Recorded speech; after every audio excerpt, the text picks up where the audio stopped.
Good evening, everyone. I call to order the May 9th, 2022 business meeting of the Cincinnati Board of Education. We welcome everyone and request everyone in the audience to silence your cell phones and electronic devices. For people watching at home, you should be able to find ADA compliance information and translation services on the website. And I'd like Ms. Wagner to please call the roll. Ms. Bolton? Present. Craig? Here. Ms. Jones? Here. Dr. Moffitt? Here. Mr. Morosky? Here. Mrs. Weinberg? Here. President Lindy? Here. Members of the public who wish to speak may do so by clicking the chat button now if you're watching remotely. The chat feature will be open for your requests for 5 minutes. Please submit your name, your affiliation, your school community, your topic, and your contact information if you'd like a direct response to any question you might have. We will start here in a moment. We're going to try to move as quickly as we can to some of our guests tonight for the valedictorian and salutatorian recognition. So we're going to spend just a minute or two on our 3-month board priorities. If Rob could bring up that slide, please. Okay. So you should see here the 4 priorities we agreed for mid-March through mid-June listed up above. And I won't read all of them word for word, but we're very focused on making sure our new superintendent has a strong start, that we are supporting a strong budget for next school year, adopting an excellent transportation plan, and begin a series of governance coaching engagements with our full board. So I shared with our board members that we're using the Mr. Craig color scale, where yellow here means that it is started but not done yet. And so yellow does not mean bad. It just means it's not green yet because we haven't done all of the things here we said we'd do by June 13th. But all of them are started, and all of them are on a track to be finished by June 13th. I wanted to create just a quick minute here if any board member disagrees with any of this or thinks we should have a different set of colors. I think the headline here is all of these are moving, at least from my perspective, and I think will be done by the 13th. We just haven't quite finished them yet. Any dissent on that? All right. So we're going to then move pretty quickly here to our next item, which is the recognition of our valedictorians and salutatorians.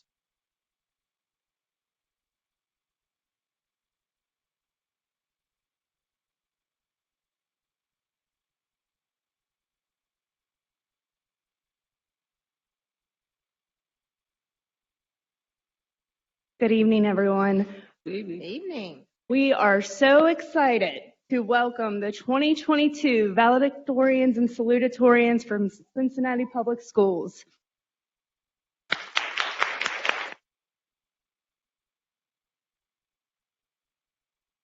Kick it off, Aiken High School Principal Lisa Bota.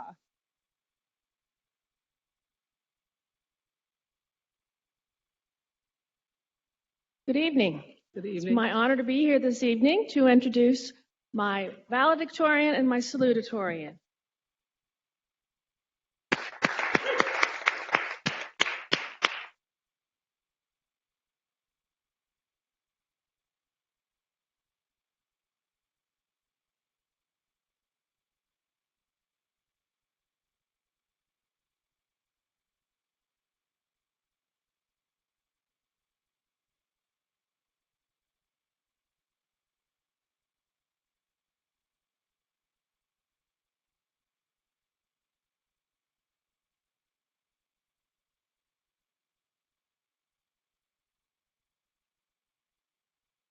The valedictorian of Aiken High School is Kiara Destiny Rogers.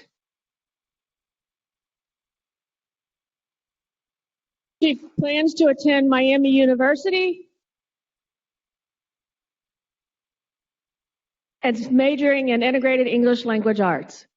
Kiara Rogers.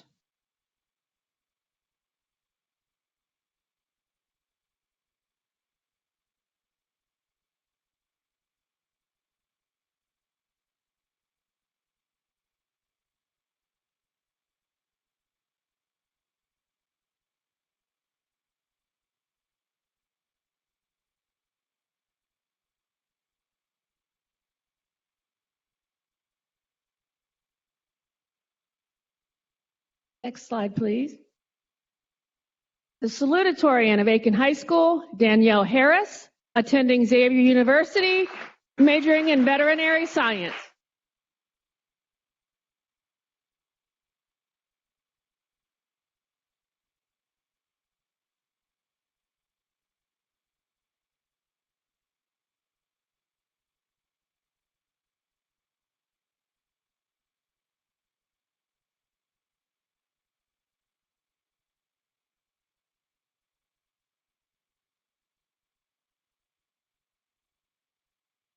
For Clark Montessori, we have a valedictorian, Claire Hammond.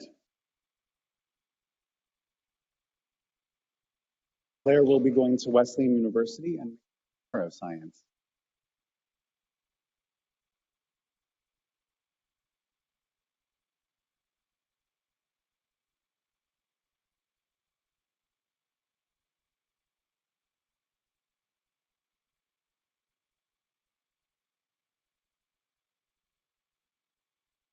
Our next valedictorian is Nicholas Dumford. He will be going to the University of Cincinnati and majoring in information technology.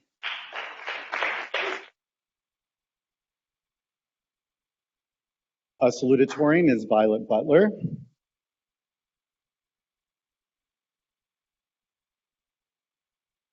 He will be majoring in architecture at Thomas Jefferson University.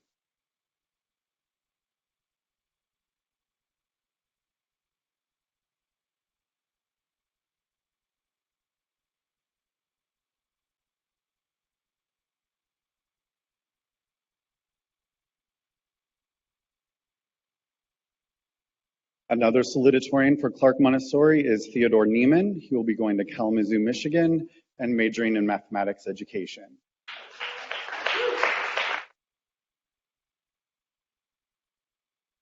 And our final salutatorian is Brooke Bartholomew. She'll be going to the University of Cincinnati and majoring in biological science.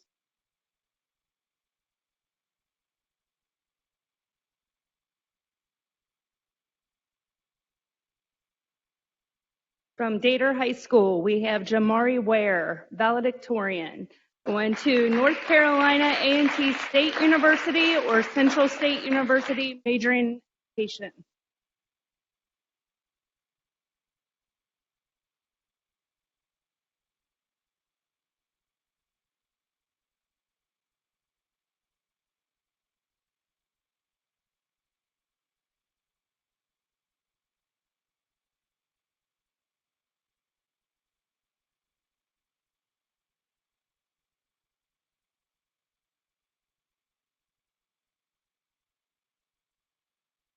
From Dater High School, Zahara Johar, salutatorian, University of Cincinnati or Xavier University during exploratory studies.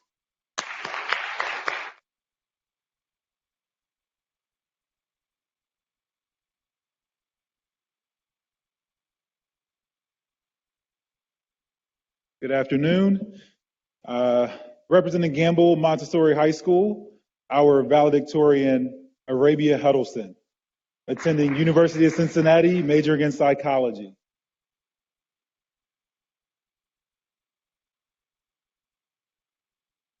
Our salutatorian, Nia McLaughlin, attending University of Cincinnati and majoring in information technology.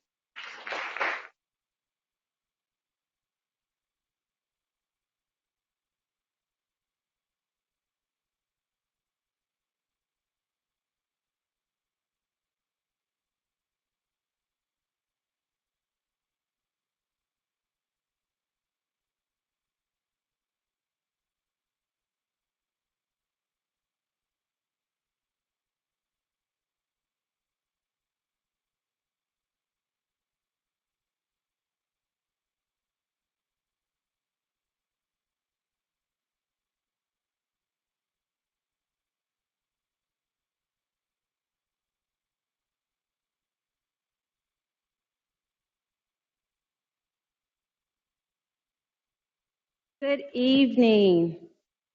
So our valedictorian for Hughes STEM High School for the class of 2022 is Danielle Hall. She will be attending the University of Cincinnati, majoring biomedical engineering.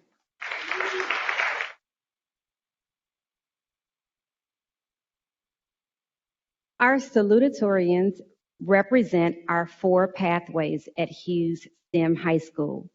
For our Zoo Academy, the salutatorian is Olivia Sweeney. She will be attending Ohio University, majoring in aviation and marine biology.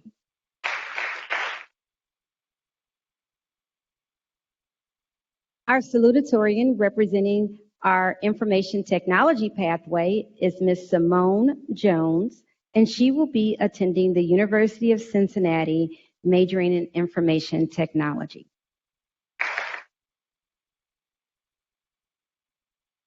Our salutatorian representing our health pathways is Rodea White, and she will be attending Ohio State University, majoring in nursing.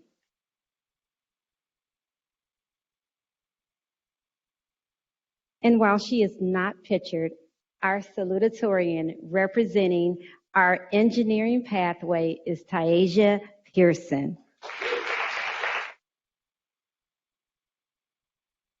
Taisha Pearson is our YWCA scholarship recipient for 2022 for Cincinnati, Ohio.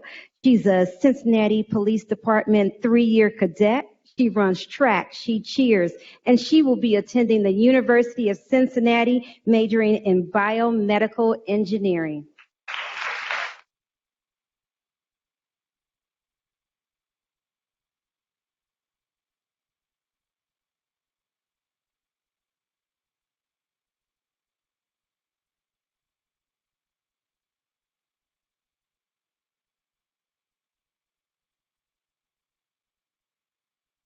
Good evening. Representing Orler School, our valedictorian, Marcus Elliott, a Marion Spencer Scholar, will be attending the University of Cincinnati for exploratory studies.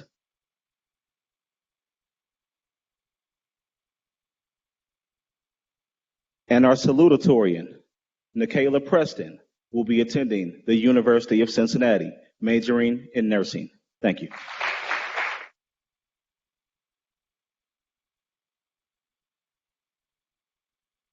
Hello. Representing Riverview East Academy, our valedictorian Jordan Haggerty has to work tonight, so he is not here. He's attending university. He's not declared yet.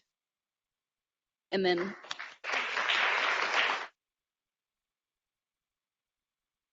representing Riverview is our salutatorian Devontae Walker, attending the University of Cincinnati for pharmacy.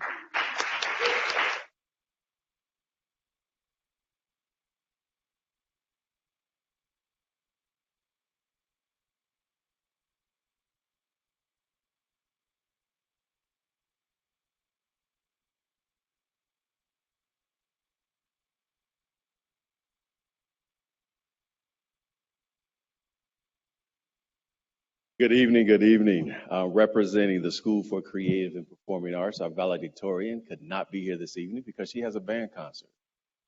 So that is Mae Fellerhoff. She will be attending Ohio University Honors Technical College, majoring in studio art and wildlife biology. Let's give her a round.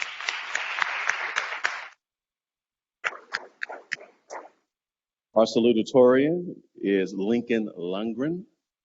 Lincoln will be attending The Ohio State University, go Bucks, or taking a gap year majoring in philosophy. Lincoln Lundgren.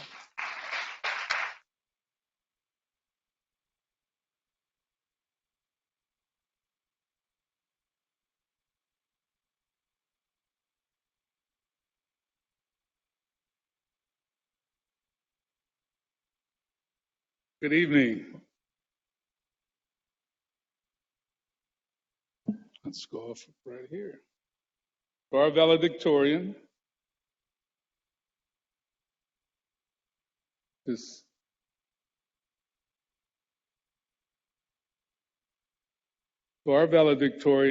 Jemiah Young. She is undecided right now, but has completed her first year at the University of Cincinnati in the early IT program. She's also completed 22 credit hours in the CCP program.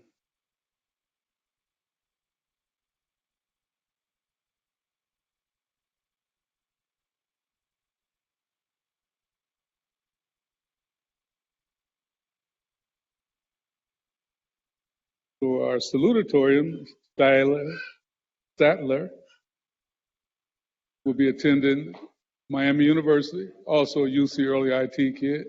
She's completed her first year of college and also 22 credit hours.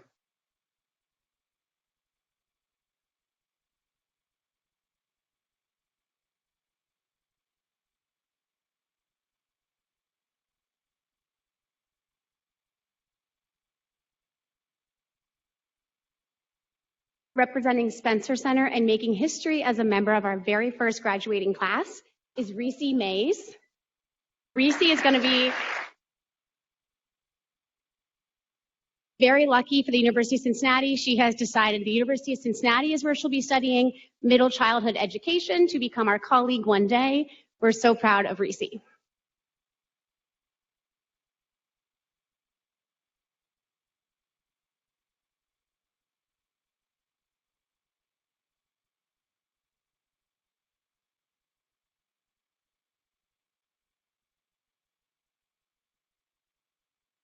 Next slide.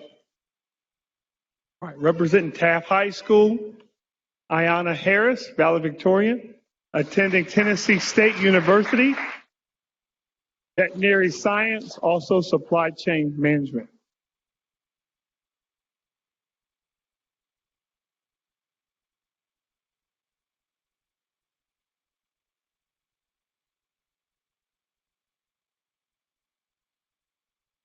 Next slide.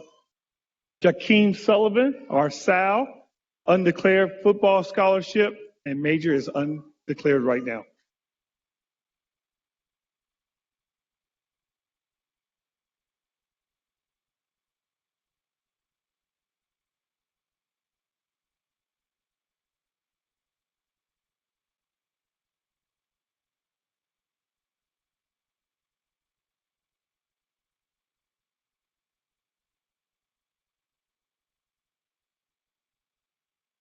Good evening.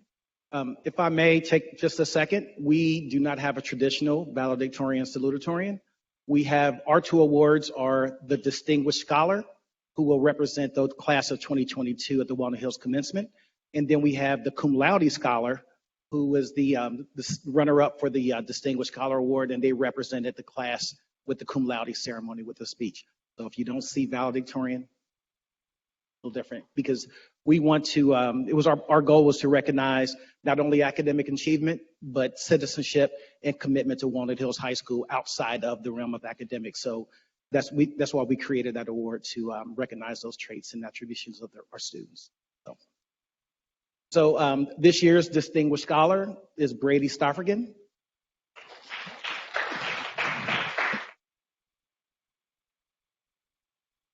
Brady will be attending Georgetown University or the University of Virginia or the Ohio State University. He may end up attending all three, knowing Brady, but he will major in international studies. So Brady is our 2022 Distinguished Scholar.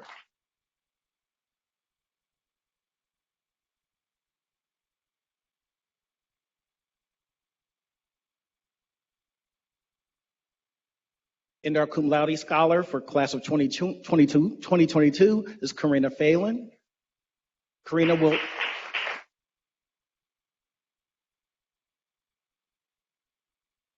attend the Ohio State University and major in data analytics.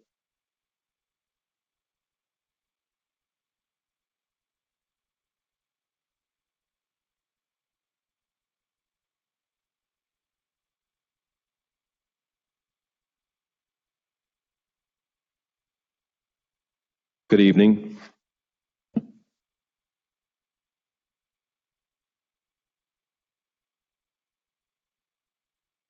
The principals were going to help us out by keeping this flow going. Oh, I do apologize. All right, so neither my Val or Sal was able to make it today, but I do want to give them open recognition. Amaya will be She will be participating as a student at the college level at Wright State University. She will be majoring in psychology.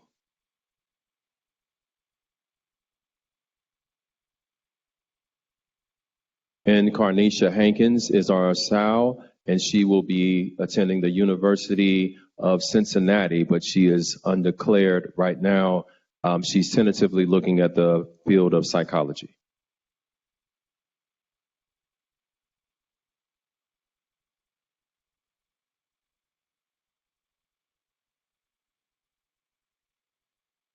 Good evening. I'm Jaron Gray, principal at Withrow University High School. It is my pleasure to introduce our valedictorian, Josue Yafeth Rivera.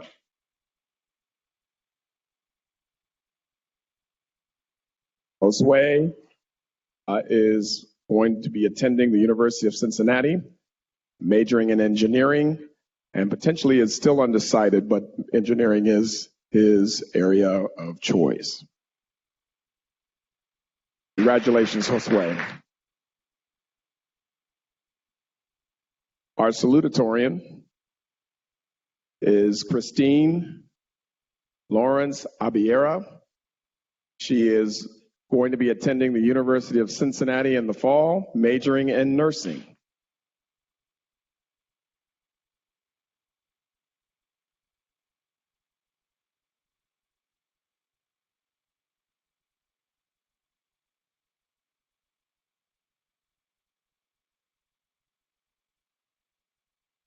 Congratulations, Josue and Christine.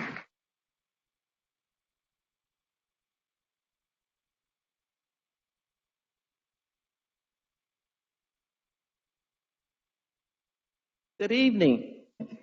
No, we're at the end. Stay with us. Woodworker Technical High School. We were blessed to have two valedictorians. First, honoring Paul McMillan IV.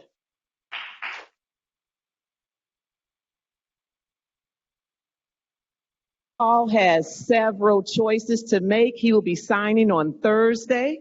Penn University, New Jersey Institute of Technology, Loyola University, Northeastern University, Kansas State University, Ball State, Cleveland State, California State, Norwich, and we are proud of him. Yes, our Player of the Year and our Gatorade Player of the Year. We're honored to have Paul as a CPS. Yes.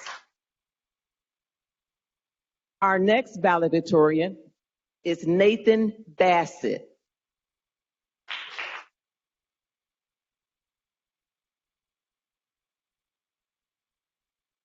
Nathan has received certification in our building construction program, and he will be gainfully employed.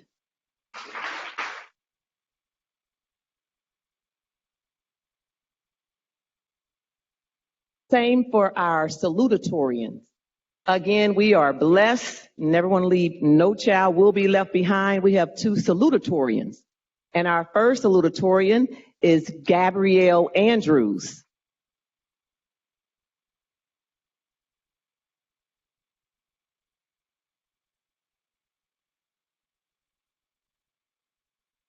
Thank you. And now, hi, Gabrielle.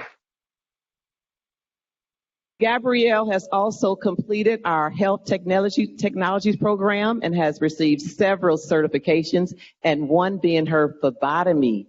All right, so she'll be leaving here working as a phlebotomist as a graduate of Cincinnati Public Schools.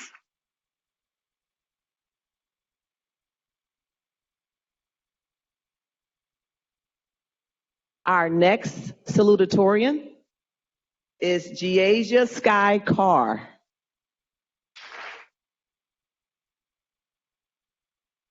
At this time, Giasia is undecided.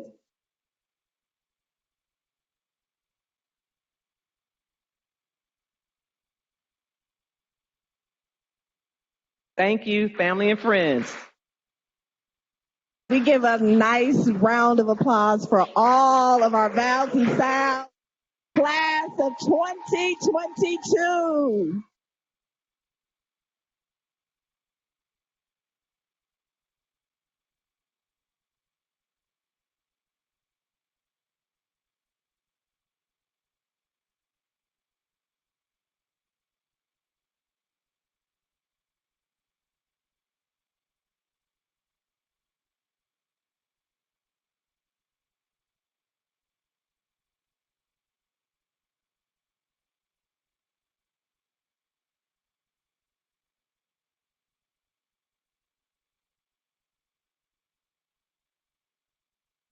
As people are heading out, but by all means, please keep moving. But I did want to just thank the parents who are here, the teachers who are here, the administrators who are here for working with and supporting these young people throughout their K-12 education, and would ask that we give the parents, teachers, and administrators a round of applause as well.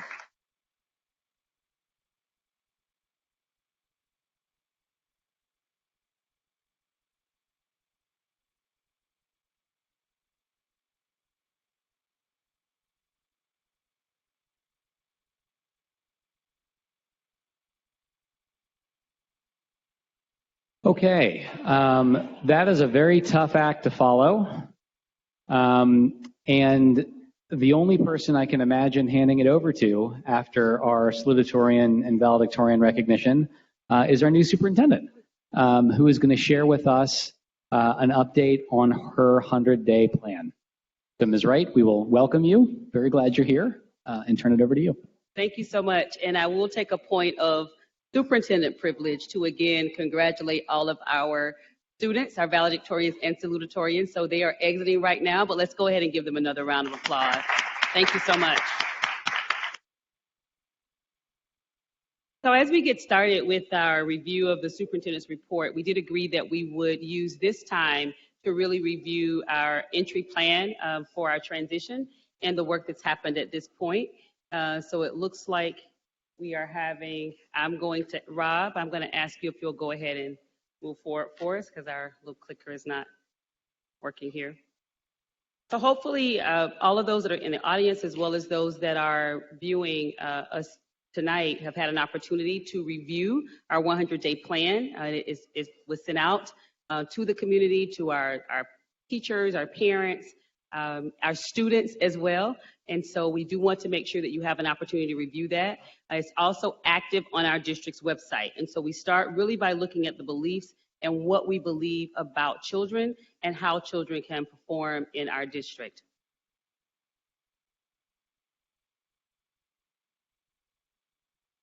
And we're going to ask the team if they will assist with this. For some reason, our clicker is not working. And so we're going to go ahead and go to the next.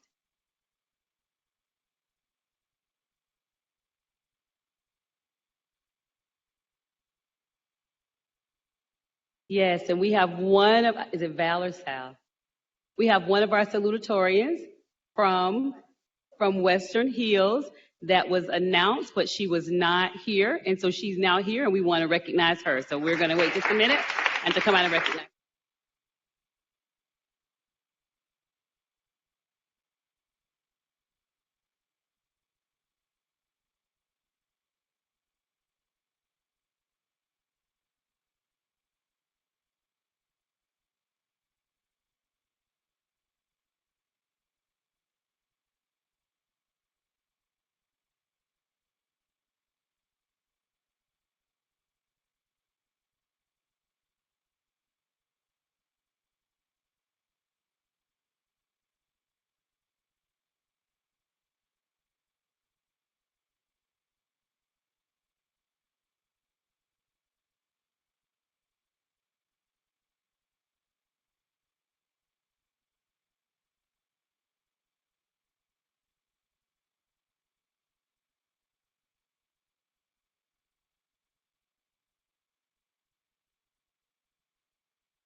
So as we look at our overview of the entry plan, our entry plan is divided into 4 categories. I'm going to ask the team if they're into 4 categories. The first, and each of the categories is really interdependent, and so it's really important for us to connect with, even though we're moving through each of the areas, we will continue to engage even in phase 2. We will continue to explore and evaluate even in the equip phase, but it's really important that we recognize during that first 30 to 45 days how important it is for me to really get out and engage with all of our stakeholders, and that includes all of our students, our parents, our staff, our community partners. We really want to make sure that we're hearing from you, and then from there, really continuing to look at the overall organization and how we're drilling into the next steps, how we're evaluating where we are, and then making sure that we are equipping our staff with what's needed to move forward. So for our first week overview, and many of our board members already know this, last week through today has really been a whirlwind, and it's been an amazing experience. So far, we have toured many of our schools, engaged with many of our students, engaged with all of our principals, as well as our district office leaders, and had our first teacher session as well. And so those sessions will continue throughout this month, really through the middle of June. Our listening and learning sessions, and this slide is really a slide that is pretty important to me because it not only talks about the fact that we've been doing engagement, but really giving you an idea of how many individuals we've been able to talk to in terms of those engagement sessions. And so as of today, I've personally visited 11 schools as of today. And, thank you. 11 schools as of today. And had roundtable discussions with so many students. Initially, our roundtable discussions with our 43 students is really important because 14 of our 16 high schools were represented during that roundtable discussion, so that's really important. 45 teachers at our first session, and we know that we'll have more at our additional sessions, and 153 students across all of the schools. So really engagement of around 380 individuals directly in person, face to face. Along with that, we also have about 1,000 individuals across the district that have already responded to our listening and learning surveys. And so even if you're not able to attend a session, if you're not able to come out to one of the locations where we are, your voice is still important. And I do want to make sure that each individual is able to share what's going well, what's not going well, and what are your priorities for us as we're moving forward. So we have upcoming sessions, and I want to say coming to a location soon near you, but we have upcoming sessions across the board. Our next session is is listed for us coming this Thursday, and that is our next teacher session. And so we will make sure that we continue to send this information out. We have our individual partner listening session as well. Our first parent listening session is Monday, the 16th. Our faith-based partners listening session is on the 17th. Our organization partner listening session is on the 29th. Our civil service session is on the 19th. Another parent session on the 24th. Our business partners on the 25th. And we round out with another session for parents, this one virtual, on June the 2nd. The other thing that's also important here is definitely willing to come out to locations, to come to areas where you are, so that we can also engage directly. So your voice matters. We want to make certain that we're able to hear that. And last but not least, we know that we're still offering not only the vaccine, but also the booster clinic. So we are asking you to visit our website so that our students and families are able to, and staff are able to attend one of the locations for either the vaccine initially or for the booster. To our chair, that does end this portion of the superintendent's report. Thank you, Superintendent Wright. Do board members have any questions before we keep moving? No? Okay, well, just let me say that my colleague, Ms. Bolt, has a question. I just wanted to kind of personally, professionally, well, most importantly, thank you for being so remarkably engaged in this transition, which is always hard for any organization. And your ability to begin to jump right in and swing away and listen so carefully is greatly appreciated by the board, I'm sure, and certainly by me. Thank you. Thank you. Any other board member comments, questions? Okay, well, I'll add my welcome and thanks again. Truly, truly glad you're here and excited to continue getting started together. So we're going to transition then to item E on our agenda, which is hearing of the public. Each speaker will have 2 minutes and will direct all comments to the presiding officer. Once a request to speak has been granted, this is the virtual instructions. You'll be invited to enter. Please click on the camera icon to go interactive. Provide your name, your affiliation to the district, your school community, your topic, and your contact information if you want a direct response to any question you might have. This request is consistent with board protocol, and we appreciate your help. In the unusual event that someone is not willing to follow this protocol, we do reserve the right to end that person's time. Again, each speaker will have 2 minutes to speak. When the timer goes off, your time is up. Please refrain from discussing any personnel items. After speaking, you will briefly see the welcome screen again as you transition back to the live stream meeting. We ask that your commentary be respectful of all listeners. Thank you. Finally, we do ask for the contact information so that we can provide a response to people's concerns or questions. And so if you don't hear us respond to each speaker, that's because we do make sure that people hear back from us on the issues that they raise from the administration. We have several in-person folks. We have, it looks like, 4. And I might ask all of them just to come down or be ready to speak so that we can move relatively quickly. First will be Michelle Dillingham, followed by Ruth DeBono, followed by Mo Cambron, followed by Julie Sellers.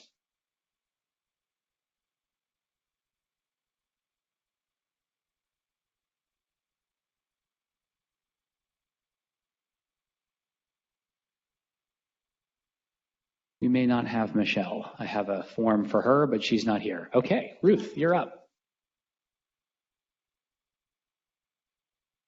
If she's here, we're happy to get her. Ruth, you can go ahead and get started. And if we do have Michelle, either online or in person, we can get her in. Hi, my name is Ruth DeBono. I'm a senior at Walnut Hills High School and a member of the Young Activist Coalition, a youth-led activism group in Cincinnati. We are here once again to ask for the removal of SROs and their replacement with restorative and transformative justice within Cincinnati Public Schools.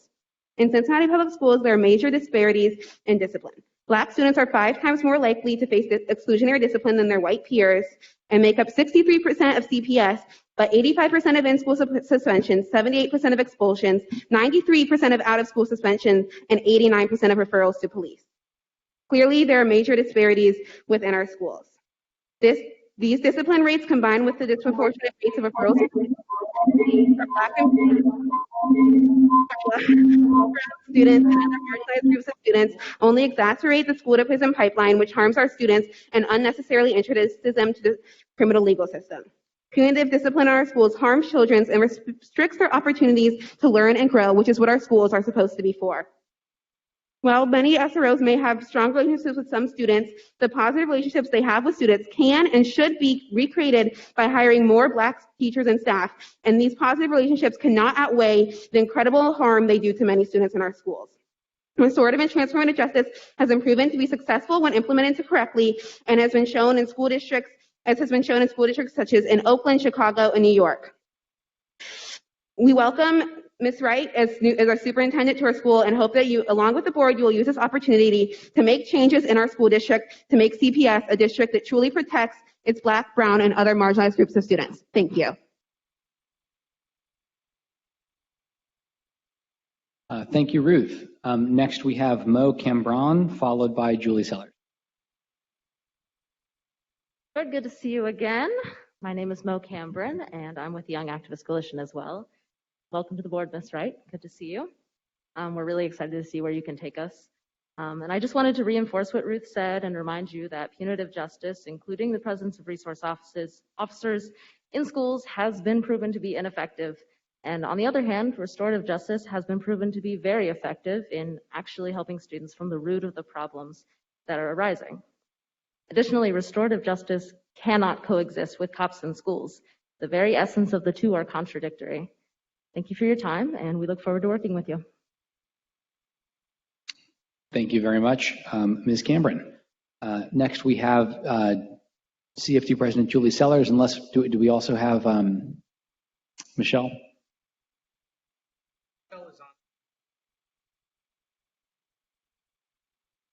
Okay, and then Ms. Sellers, I know we haven't had you in person for a bit. If we have some other folks who are online, we can get them in first and then come back.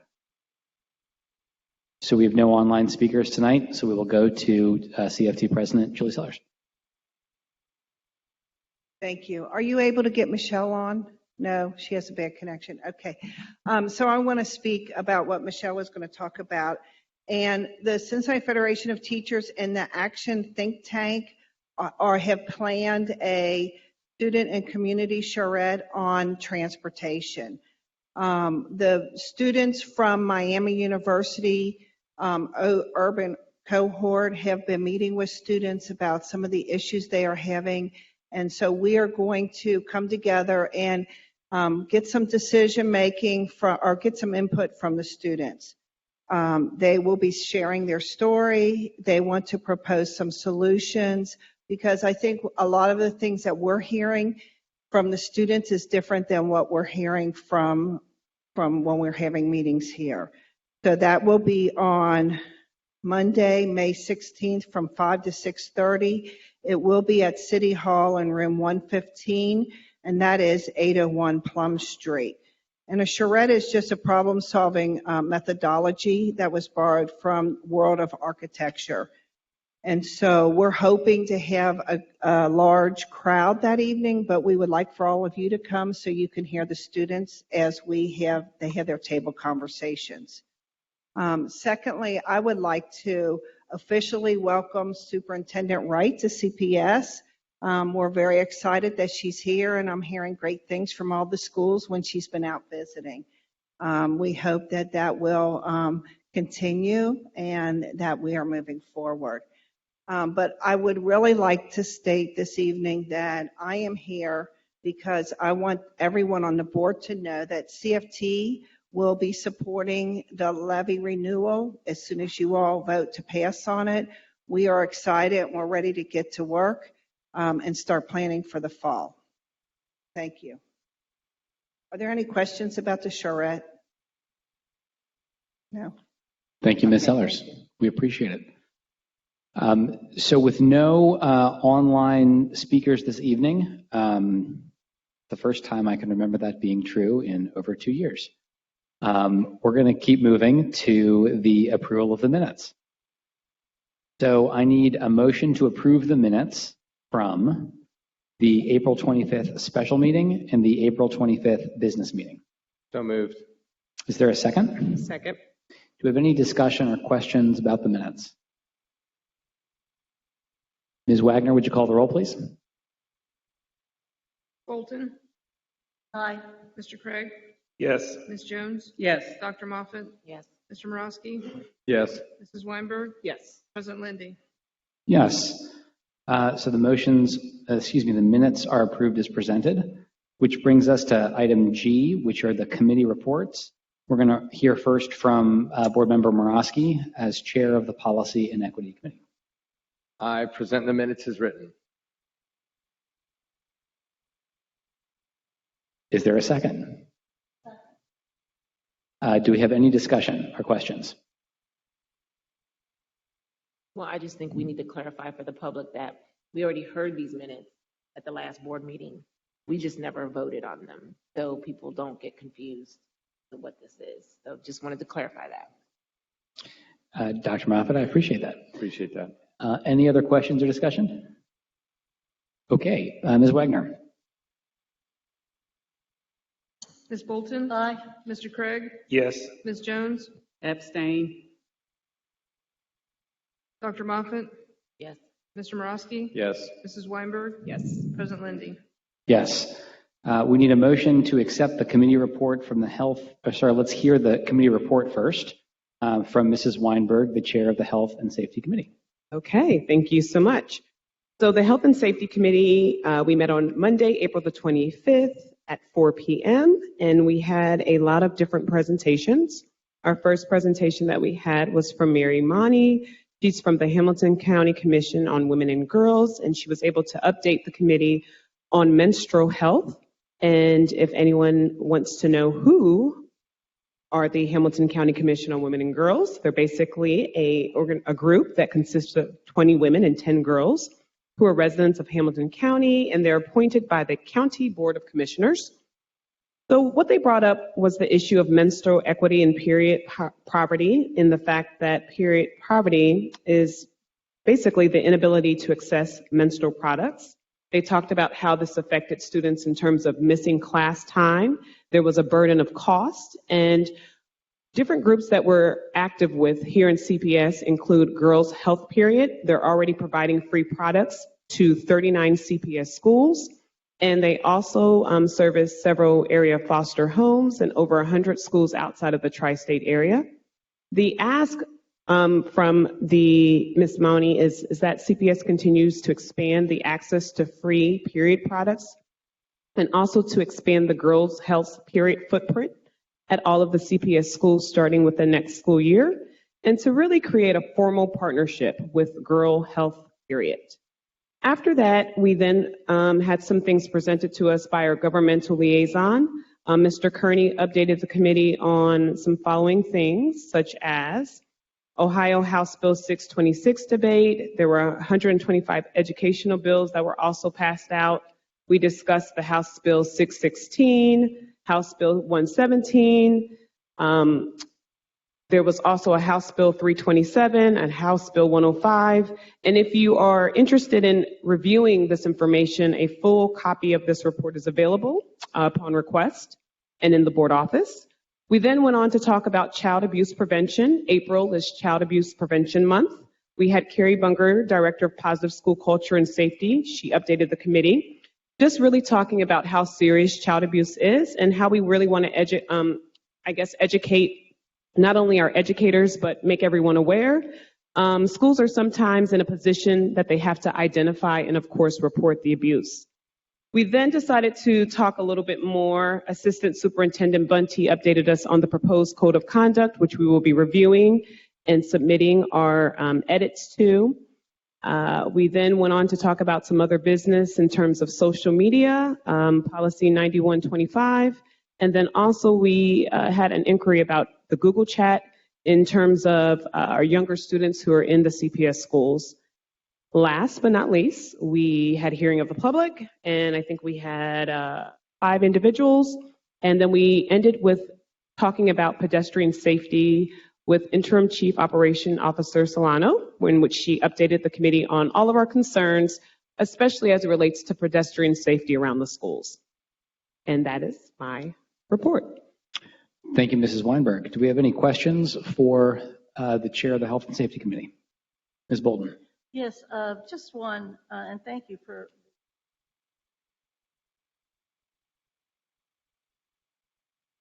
dealt with that before, and it never quite got done, so thanks for the assistance. Appreciate it.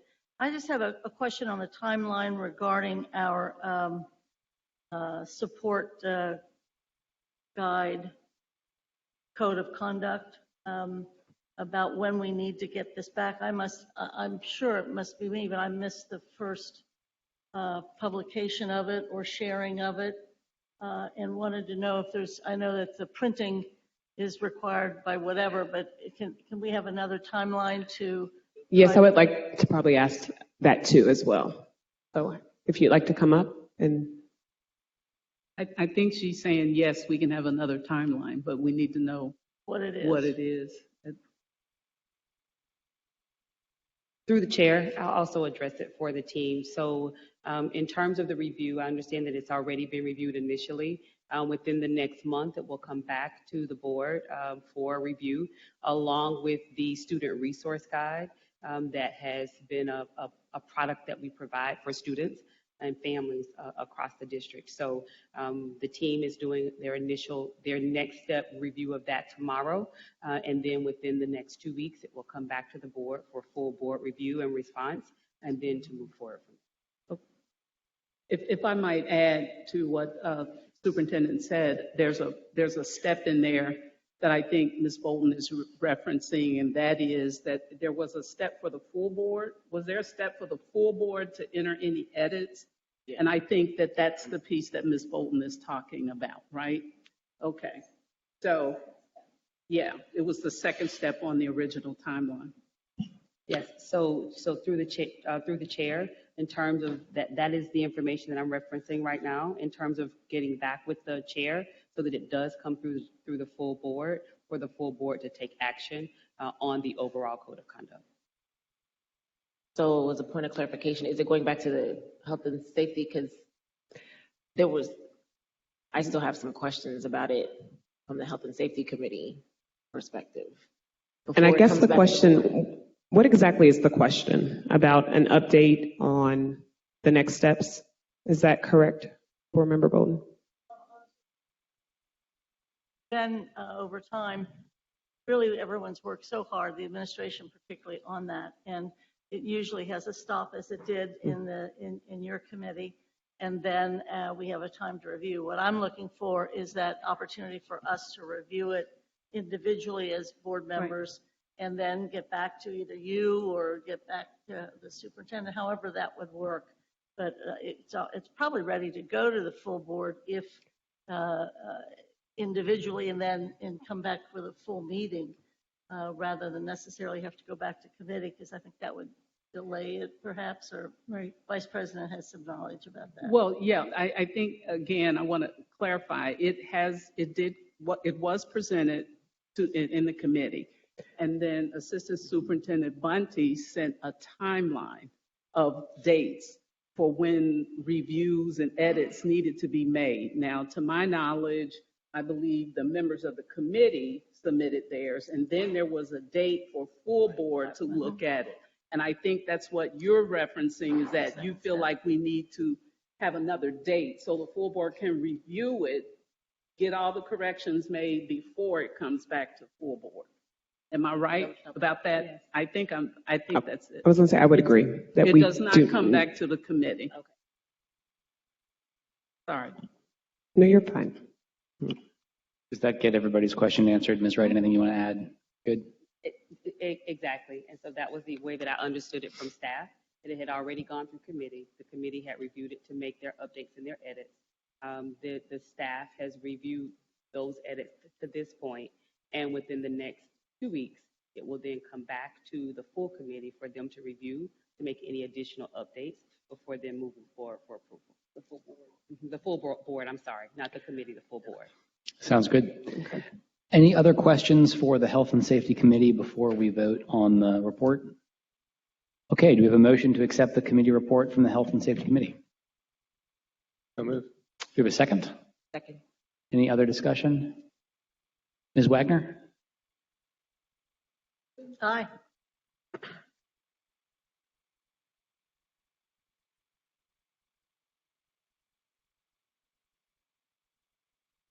Yes.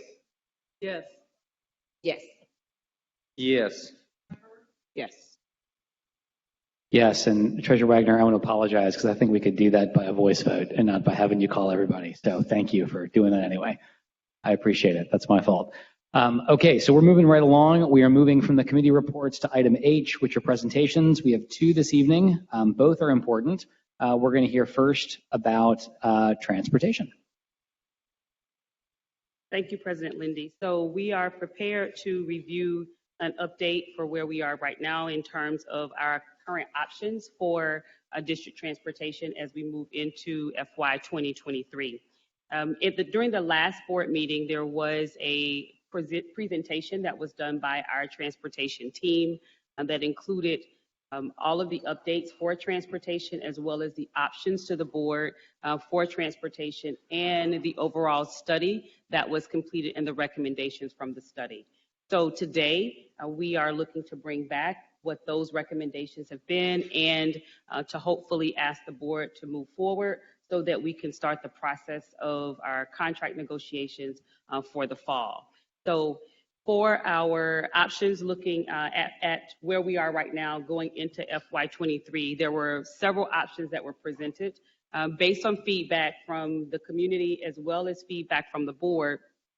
We really, as a team, are recommending option F or G, which would allow for both 7th and 8th grade students to be transported on our yellow buses. The second that's also important is option F. As we think about start times for students, option F would move the start time for our current high school students that start at 9:15. It would move that start time to 8:30, and option G would move the start time to 8:45. We do go back and reference a resolution that was done by the board. Looks like 2019 around healthy start times. There was a resolution that was done by the board in 2019 around healthy start times, and the goal was to make sure that none of our high schools started before 8:30. We had one exception to that the board had approved at that time, and we're looking to move forward with that exception. So looking at the last thing in terms of the options, right now we know that our, Robert will go back, thank you. Right now we know that our current high school students, our 7th through 12th grade students, right now their transportation is provided for them if they are 1.25 miles away from the school or greater. With this proposal, we are asking the board to consider a decrease in that for all of our students, not just our 7th and 8th grade students, but to decrease that transportation location from 1.25 miles to equal or greater to 1 mile and across K-12. And that would require a policy change because currently it is in policy. So we would ask that go back to the policy committee so that we don't have in a high school environment our students that are 7th and 8th grade that have transportation starting at 1 mile, and then our 9th through 12th graders would have transportation starting at 1.25 miles. So overall, as we look at the options, and we'll open up and take any questions that we have from the board, we did do the cost study for each of the options. And a couple of things that I do want to call our attention to, that the cost is not included in this information. So this is in the report. It's in the very beginning of the report that the board received prior to the last board meeting. Transportation costs for summer school is not included in the proposal. The yellow buses that are reserved for athletics. So last year we had 15 buses that were reserved for athletics. We are looking to maintain those 15 buses. We have 3 vendors currently that we're looking to work with. One of them has said that they will not be able to provide buses for us, but we have been able to work with the other 2, and they're willing to provide 10 buses while the other vendor provides 5. The cost for vendor substitute drivers, as well as drivers who are also working as lunch monitors. So that's not included. Any additional COVID-related transportation costs, of course, the fuel for vehicles, and the salary and benefits for staff. The increase that was projected in terms of the proposal from the current vendors does include a 10% increase based on the vendors and the proposals that they have provided for us. A couple of things to also note as we're deliberating for the decision. The average riding time is a 30-minute window for drop-off and pickup. We currently have a contingency that's built into the budget of about 300 students. So when we did go back to review our numbers, when we went back to those numbers, we did find in the last proposal with option G that it would be able to be done with fewer buses, even though we are looking to budget more. So that's where we get our contingency. Our 7th and 8th grade students that ride our public transportation for athletics and for activities, we're estimating about 2,300 students this year that would be riding the buses, and they would still continue to receive bus passes. And the other thing that I really want to make sure that we clarify is that the optimization study was done at a moment in time. So it was a snapshot in time. That was in March. In the report, and as has been shared through our presentations, that we will need to rerun the closer we get to the start of school to ensure that we've identified all of our students, that we do know the routes that they will be taking. So we do plan to rerun the study in July so that we do come back with the numbers that are as close to accurate as possible. The last thing that we were asked to really make sure that we look at as a part of the overall proposal is key performance indicators and how success will be measured. So it will be important for us to work along with our contractors as we are looking at those key performance indicators. But the areas that would be considered here are on-time performance, and that's the same for Metro. We really already had that conversation with Metro. The length of time to assign students to bus routes. So once students enroll, we do want to make sure that quickly they are assigned to a bus route, and the percent of parent concerns that lead to a successful resolution on the first call. So we do know that there will be questions and there are concerns, but we want to be able to resolve that the first time that parents call versus having them to call consistently for the same issue. Next steps. So hopefully tonight we'll be able to move through our discussions and come to a decision around which option we will move forward with. A couple of reasons this is really important is because this will then allow us to move into contract negotiations.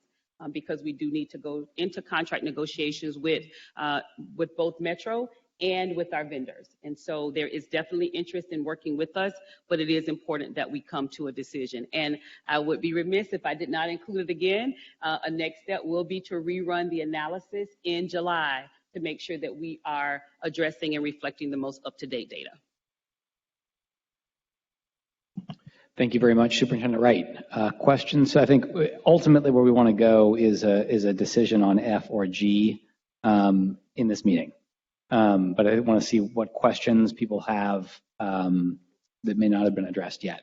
So we'll go to Mr. Morosky and then Vice President Jones. My only question, I'm squarely behind option G, so I'll get that out of the way first. My question is really just a point of clarity. I believe in the new transportation policy we approved the last time, we did make it a mile. So we paved the way. I think we So based on staff and based on follow-up with our general counsel, there was discussion about it, but it was not moved forward to the next. So we would need to come back. Then we can put it on the, Ms. Day, we'll put that on the agenda. We'll get it down to a mile, but I'm squarely behind G. Great, thank you. Thank you, Mr. Morosky. Ms. Jones? Yes, I'm pretty decided too on option G. Appreciate all the work that has gone into this. In reading all the material about transportation, what stood out is that there still is, the reality is there is a shortage of bus drivers. So how is the district handling like field trips and things like that? Thank you. So currently the process for field trips is that the school leader would request a bus through transportation. It then goes through the individual providers, and the providers then determine whether or not they're able to provide that bus for them. We also have currently 10 buses that are available to us as well for transportation, but we really still need schools, and we'll review that with school leaders. We really need them to follow the process to put their request in early enough so that once we use those 10, we're then able to go to the vendors and use the other resources that we have. Thank you. You're welcome. Thank you, Ms. Jones. Others with questions? Ms. Bolton. Yeah, thank you. Just again, point of clarification, what you're proposing has the 1.0 for K-12. That's correct. So it would also apply to our students that are in our non-publics and our charter schools as well for the equal to or greater than 1 mile. Great. Another issue for me, I'm happy with either F or G. G, I think, looks the better, but I think I want to make a strong case, as I have for the last several times, of us having our own 15 bus fleet for our athletic efforts and also for our health efforts during the school day and for field trips. I think it's time to spend a lot of time enhancing and enriching our kids. And I think just recently, whether it's to the Holocaust Center or whether it's a few other things that have been going on, where they've been exposed to some college visits and whatever, I would be making a strong case, not tonight, but for a strong case that we continue to develop the idea of our children being able to go on field trips, our children being able to have health checks at our vision centers and our dental centers, and more particularly that this big price and the hesitancy of our staff to even engage in anybody talking about a field trip, just because it is quite an ominous kind of effort. So I'll just say that as a budget point, but very supportive of that 1.0 and very supportive of your recommendation tonight. Thanks, Ms. Bolton. Dr. Moffitt. I'm supportive of the recommendation. I do want to add a point of clarification, though. To Mike's point, we did on the April 25th meeting, I actually proposed a resolution amending board policy 8600.02, transportation of students, which does include that 1 mile under B number 3. So that's already been voted on. We've already done that. And I wanted to, your changes were in there, Dan. So I think we've already done the resolution of it. Yes, we did. Thought we had already done that, but yeah, I'm all for your recommendation. Thank you. Welcome. Sounds like we're racing to see who can do this the right way first. Right. So we'll definitely follow up. General Counsel and I did have this conversation previously and did discuss that it would be necessary to bring it back. But if we find that it's already been done through resolution, we'll definitely provide that information update. Thank you for the support for the proposal, though. That's great. Any other questions? I have a couple I wanted to ask, but anybody else hasn't gone yet. So let me throw a couple in, Mike, and we'll come back. One thing I wanted to just make sure I clarified, then one question. I really appreciate the slide that had the outcomes, and I think those that are on there look exactly right. My understanding is that if we're going to vote to, or we're going to, by consensus, support a recommendation tonight, you all will go into negotiations with vendors. A contract will come back to us to approve it. When it does, you will have worked out some targets with the vendors. And I think it makes sense that you want to talk to them first to make sure they feel that what they're committing to, they can actually win on.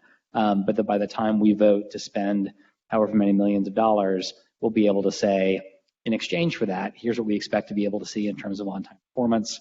Here's what we expect to be able to see in terms of the other indicators you mentioned. Is all that in line with what you were? Absolutely correct. That's great. Just thank you so much for doing that. I think it helps us do our job to hold the administration and our vendors accountable for outcomes for kids. And then the second was we threw on an F or G. Do you have a preference for whether you think F or G is better? I actually do. And a part of my preference is by talking to students as well. And so my preference right now is preference G for two reasons. While many of our students would like an even earlier start time, we also have to consider the fact that we have staff that we're working with, and currently staff have a 30-minute period of time that is split between before school and after school for possible supervision of students. And so when we look at changing the day by 30 minutes, that means that they are reporting 30 minutes earlier. So for a school that starts now at 9:15, the school day would now start at 8:45, so they would have to be at school at least at 8:30.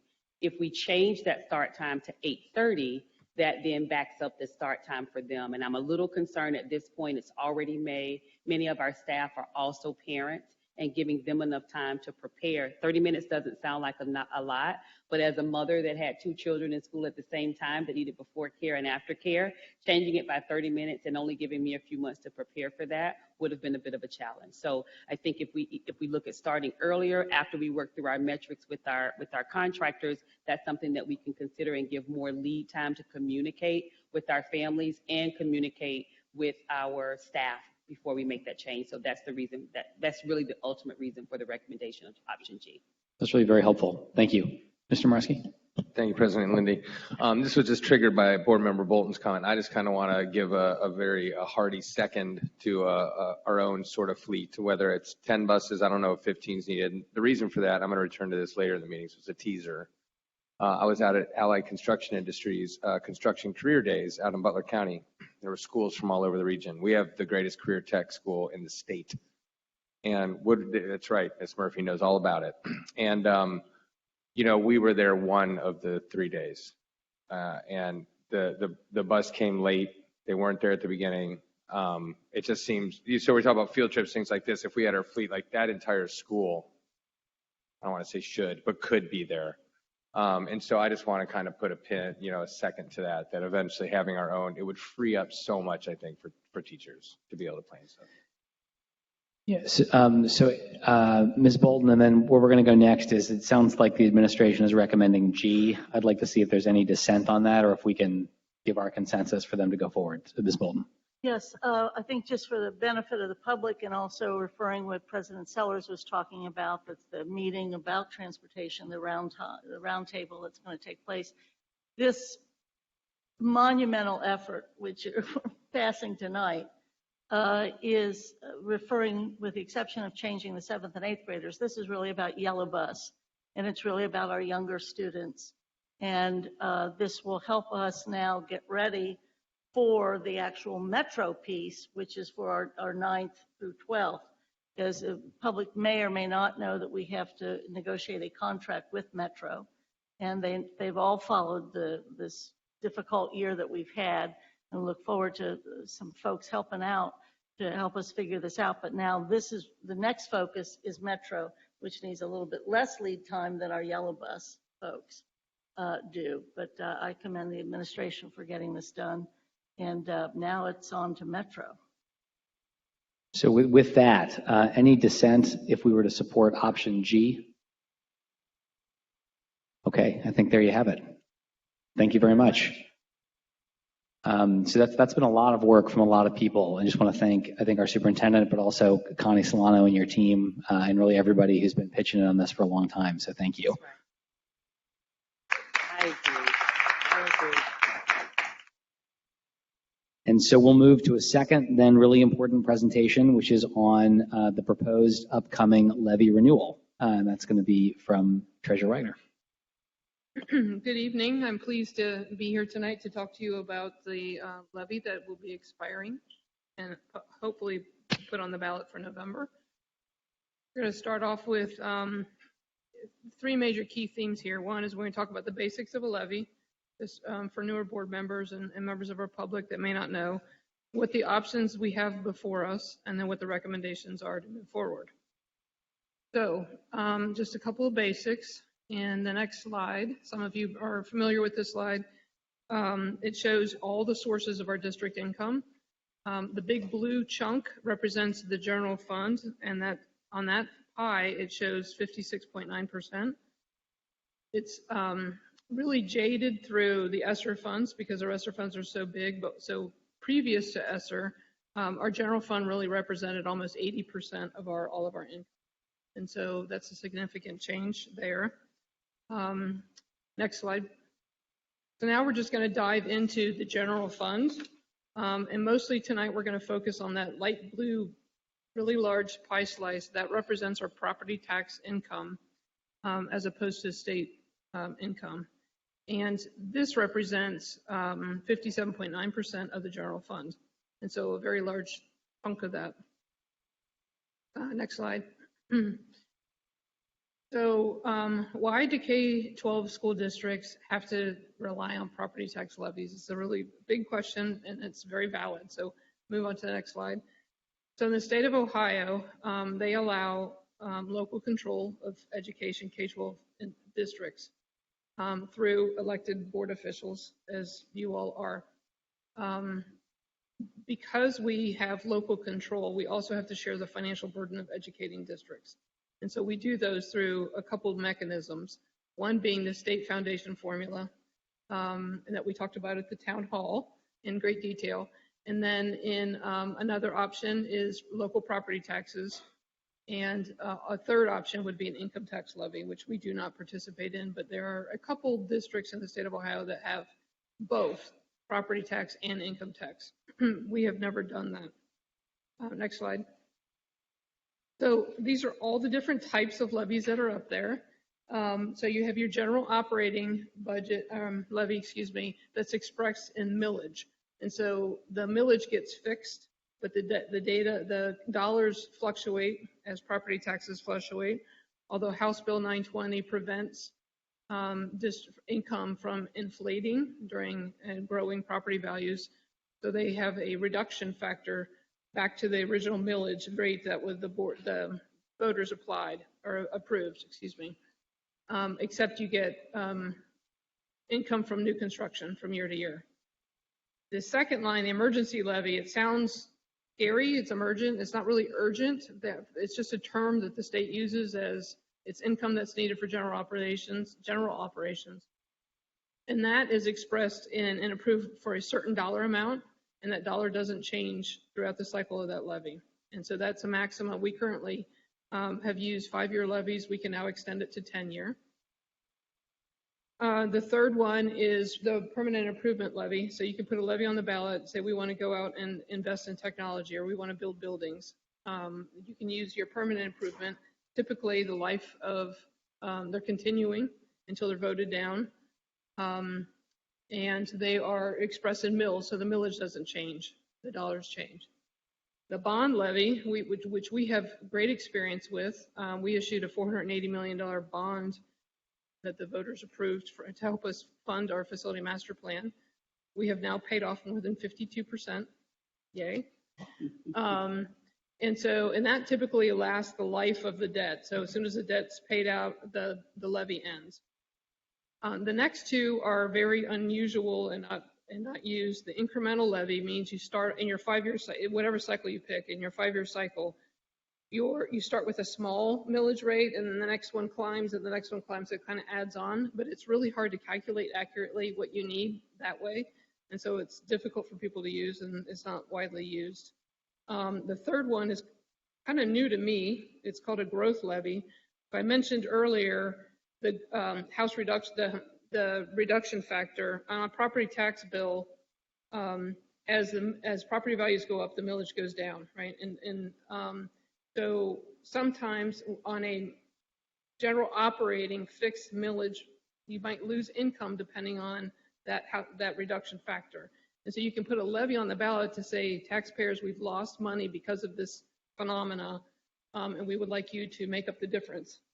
I've never heard of anybody doing it. I wouldn't recommend it at this point, but in all transparency, these are the options. So when you have a levy on the ballot and it's coming up for expiration, you have two choices. You can renew it at the same rate, at the same time frame, and the same dollar value, our fixed sum levies. And then, or you can do a replacement and change the value, or you can go continuing. Next slide. So this is a new graph. You've never seen this before. It points out all the different levy parts that we have in the district. So if we'll start at the top, the dark blue one is a $65 million fixed sum emergency levy. That's the one we extended to 10 years. The next one, the $48 million one, and that's the one that supports the preschool expansion. They have a $15 million set aside. That was just renewed in 20, I believe, for a 5-year cycle. The $51 million one is the one that we're talking about that will be on the ballot in November if we adopt the resolution tonight. And then the big green chunk is the merging of a whole bunch of old levies, and I don't even know when they all got merged into one. They're all continuing, and they are operating levies. So they're the ones that are fixed millage, not fixed dollars. The light green is our inside millage, and not to dive down a rabbit hole, but the Constitution of Ohio allows political subdivisions to put out 10 mills without voter approval. But those we have to share that. The county and the city and the district has to share that 10 mills, and our portion of that's 4.19 mills. And so that's what that light green $30 million represents. The yellow chart is the funds that we get off of the bond levy, and that does not go into the general fund. That goes directly into our debt service fund to pay those debts. Next slide. So this is a graphical depiction. I've really struggled over the years to try to explain this, why property taxes are so important in the state of Ohio. So on the last state funding formula change, this Ohio determines that the base cost for one student, general education, is $7,232.71. Because of our state share, we receive $3,171.17 for every child. So the first child on the left, we get $3,000. We get a second child added to that, we get another $3,000, so it adds up to $6,300. And so the per pupil value doesn't change. On the property tax side, I just took all the property taxes divided by the number of students in the district and came up with a $9,200 value. So for the first child we enroll, we get $9,200. When we get a second child, we get $0 added. So you take that $9,200 and divide it by 2 kids. So every property tax dollar we have gets spread thinner as our enrollment grows. And that puts a huge burden on the general fund when you're growing pretty rapidly, because we're only 43% funded on the state formula, our enrollment growth isn't covered in revenue by the state. And property taxes don't grow with enrollment. They're focused on, they're dependent on property values. And so I've struggled over the years to try to come up with a picture to help explain that. So I hope that helps. Next slide. So last meeting, I heard some questions about and what kind of engagement have we been involved in. And so I just thought I would throw up here that we've had some presentations, discussions at Finance Committee in November, January, and March. We did our inaugural town hall. I'm so happy. It was got really good feedback. We had a 9,333% increase over the last time we did a public budget hearing. We went from 3 participants to the addition to over 200 or 270 something, whatever that adds up to. And it's just, I'm so excited. That was great. Thank you, team, Ms. Bolton, Dr. Moffitt, and Superintendent Wright. We did a great job together, so it was fun.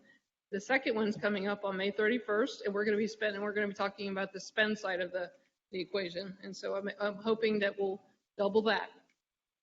And so then also last week, I went down to the Cincinnati Regional Business Committee, their education committee, and had lunch with them and talked to them about the renewal and the importance of it. They asked a lot of questions about ESSER and how we were investing the money, how we're using the money. So it was a great meeting.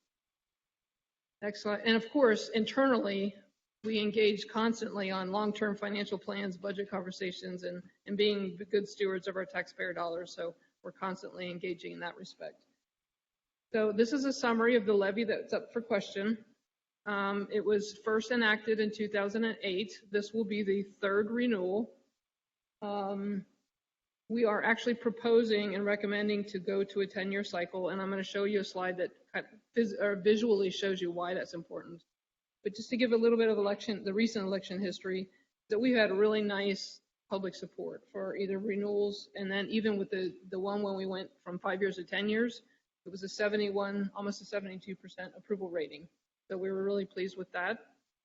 And just as a reminder, we have 2 actions. The board has to have 2 actions in order to get through this on the ballot. The first one, hopefully tonight, if you pass the first resolution, we submit that to the county auditor. He calculates the exact millage that will be needed to generate the $51.5 million, and then certifies the ballot language. And then you take that language and approve it in your second resolution. And then Mr. Hoying and I will take it up to the Board of Elections to get our issue number. Okay, next slide. So I call this the spaghetti slide. Ms. Bolton calls it the slinky slide.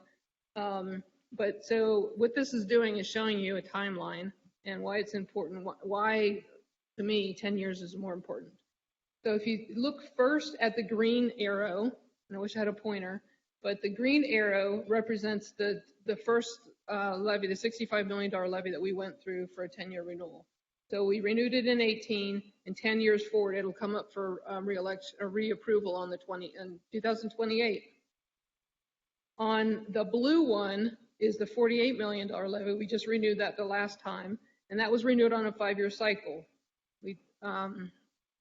We have kind of a practice of going 3 years, 5 years, and then moving forward to a longer cycle. But so that one, it was approved in 20. It comes up for renewal in 25. Okay. The red one is the one we're talking about tonight. So that it was first enacted in 2008. The last time we approved it was in 2017. It's coming up in 22. If you go for a 5-year cycle, it'll come back up in 27. You're going to be faced with 3 levies within 4 years, kind of back to back. And that's what we're trying to get away from, is that levy fatigue on the taxpayers, the voters, as well as the district. But if you stretch it out to 10-year, then you'll have 3 levies over a 7-year period, and it's much more palpable. It's easier to plan long term, and it gives us a little bit more financial stability. And so that is would be my recommendation. Next slide. So why can't we use ESSER to replace the levy? Well, a couple reasons. One, ESSER is time limited, and it runs out on September 30th of 2024, which means the money has to be encumbered by June, and they give us 3 months to pay it out. It's time limited, it's restricted in its use, so you can only use it to support COVID-related items. You can't use it for just general operations, or even strategic initiatives, as we're looking forward to a new strategic plan. Okay, next slide. So here's a summary. We have, these are all the ESSER grants that we've received. There's a couple big ones, but there's a bunch of little ones too. So there's 10. 2 of them have completed and they're gone. 3 will end at the end of this year, and June 30 we'll pay it out, and then the other ones will continue. And they all have similar purposes, some more specific than others, but they're all related to COVID. So next slide, Rob. So all of them, the common themes here are it has to be in response to COVID. So, PPE, masks, sanitizing, cleanliness, social distancing, remote learning, the prevention of learning loss, and then returning to business continuity. So, for example, the year that we came back, we were closed and then we came back and we were remote for a while, and then we went open a couple days a week, and then we went remote again, and then we were only open 4 days a week, and then we went to 5 days a week. We used that money to help restore the full transportation service, because when we were closed and we were partially remote, we just didn't need to transport students, so we lowered that budget. And then because our revenues went down, if you remember, the state cut us $8 million that first year. So we were having to make some tough decisions. But the left side of that screen shows you what our major spends are. We put a nurse in every building. Oh, back, there you go. We put teacher substitutes in every building so they were not floating from building to building and spreading germs. The primary reading specialists are in red because when we did the town hall, I left them off the list. And I wanted to point that out, that was a pretty 45 or 48 primary reading specialists to help with first grade reading and third grade guarantee. We put health and safety paraprofessionals in every building to help with social distancing and cleanliness and helping students who had issues. Of course, cleaning supplies, summer scholars last year, we invested $15 million. This year's budget, this summer, the budget's $19 million. We put a device in every student's hand, as well as teachers, so that they could teach remotely when we were closed. We spent some money on facility upgrades, AC ventilation upgrades, and the dome at Walnut Hills. We used the money to help build that. And then also to return to normal operations, helping with digital learning curriculum and just learning a new way of educating students. Like I said before, reporting or replacing or getting back to the transportation levels that we had before COVID. And then athletics and extracurriculars got cut when we were remote because we weren't participating in sports or as much as we were. And so we used the money to help restore that service. That money is back now in the general fund. Next slide. So this is my favorite slide of ever. It's the cliff. So when that money runs out in 2024, we need some decisions about what are we going to do with everything that's being paid for out of that fund. That's the kind of the trouble with having what they call soft funds or state and federal grants that have a definitive term, is that we get used to spending that money, and then when that money goes away, nobody wants to cut it or stop doing what we're doing. They want the general fund to absorb it all. And we can't absorb it at that same level without some other cuts. And so this is just a graph that shows, the green line shows the student wellness money, which has now been absorbed into the general fund.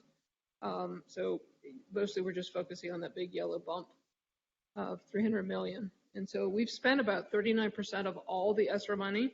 So we're doing well with it, and we're using it to assist us. And when we get to the spend side of the conversation on the budget is when we'll get into the details of the ESSER spend plan. But I wanted to bring that up as the questions had come up about why can't you just skip this levy and use the ESSER funds? Because in September 24, we'll have lost $24 million. Next slide, or 52 million, excuse me. So keep the next one. So this kind of depicts what would happen if we didn't pass the levy. So the black bars represent revenue. The gray ones represent expense. The first set is our actual of 2021, and the second set is the 2022, and then it projects for the 5 years. This is right out of the November 5-year forecast.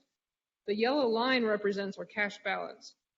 And so we have a pretty comfortable cash balance right now.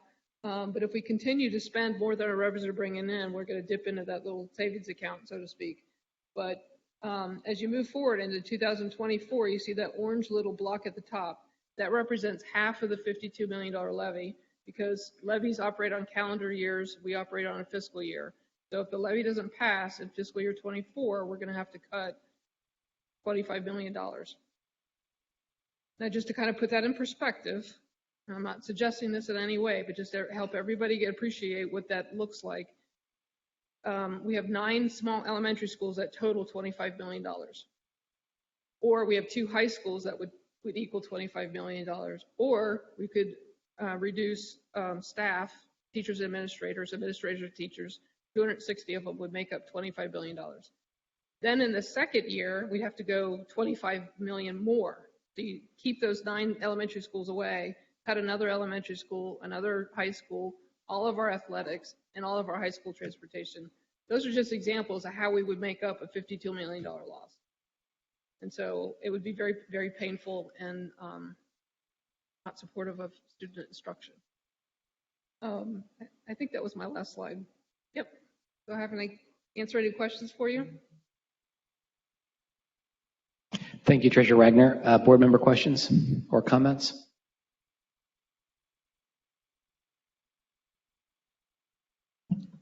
I'll say from my part, Treasurer Wagner, that I found that's just very, very helpful. Truly, I think some of the questions that come up are the things that you addressed. For example, didn't you all just get all this federal money? You know, why do you need the levy? I also found very helpful what you called the spaghetti slide, because well, she called it slinky. I think she called it. I call it spaghetti. But I think I think one question that comes up sometimes is, well, why go from 5 to 10? You know, like isn't that asking for too much? Why not just keep it at 5? And I think what I heard you say and really illustrate really clearly in that slide is, well, if we keep it at 5, that means that over a 4-year period, we're going to have to go back to voters 3 times.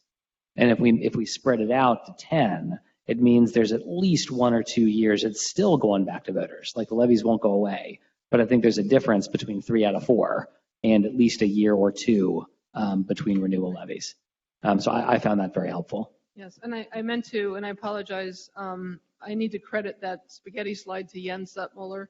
He's worked with us for decades on levies, and he works with CASE, which is Citizens Supporting Education. I forget the whole thing, but very, very helpful, a great partner. So he's great to work with. And he's the one who came up with that slide. I just stole it from him.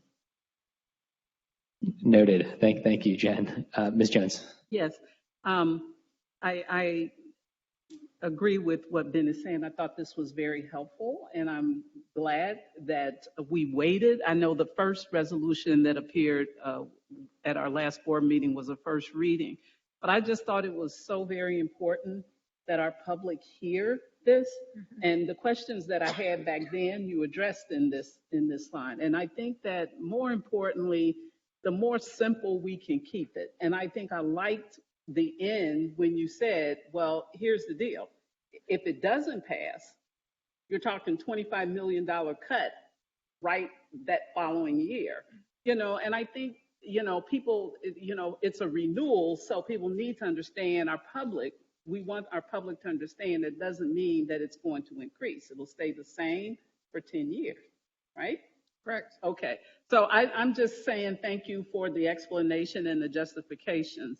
I do have a question. I don't know if it's now or when the resolution, but I'll ask it now. What is the next step once the resolution is passed? Is there a plan for a tax levy committee or what? Do we know yet? So our typical plan is that we gather a group of volunteers that meet after hours. There's only one person, and that's Superintendent Wright, that can talk about the L word during work hours. So we work after hours and determine, what our strategies are on how to campaign, how to communicate, yard signs, who's going to speak where, who's going to contact whom, how to fundraise, all that stuff. Okay. And that's after the resolution is approved, or is there a time frame for that, getting that process together? We have a tentative meeting set up for June 2nd in the evening, and we're waiting for board authority to move forward. Gotcha. Thank you. Thanks. Ms. Jones, Dr. Moffitt? Will you? Okay, Jen, I'm so excited because a lot of what you presented on, we talked about, and I think you are the smartest person to explain this to people.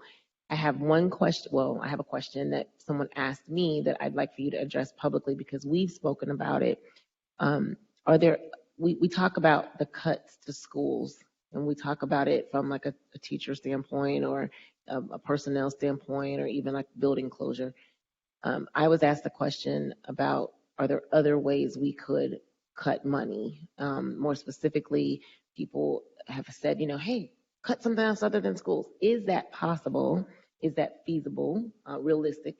And my other question to you is, because I've had someone mention this to me, can you talk about if it doesn't pass this time, if we have another opportunity to put that on the ballot? I answer that one first because that's the easiest one to answer. So yes, we can go back in the ballot in the spring. I would not be able to certify a full budget though. I would have to certify a budget that it has without that $25 million for fiscal year 24. So if it doesn't pass, it's still going to be painful. Now that we can restore it as soon as it passes, and then we could go forward. So in terms of cutting other things, I think somebody asked me this question years ago, and I don't know how I can go back and do the calculation, but my response was you could cut the entire central administration and not come up with $25 million. So, and even if you cut half of central administration, services of schools would severely suffer. So I'm not suggesting cuts would only be in schools. Those are just some examples to give people perspective on how painful it's going to be. We would certainly share the burden across the board on a reduced budget. I just really wanted the public to hear you say that because we've talked about it at the town hall, but I think it's very easy for people to say, hey, just cut it here, not there. But realistically speaking, our district would be negatively impacted across the board if we were to not have this renewal. Is that what I'm hearing? Okay. I just wanted that addressed. Mrs. Weinberg. Jen, thank you so much for providing this. I know at the last meeting I was very confused, and with presenting this, I am educated and I'm ready to support, and I think this is great, so thank you. Thank you. Ms. Bolden? Just one thing to follow up what the treasurer said, too, about not being able to validate that budget.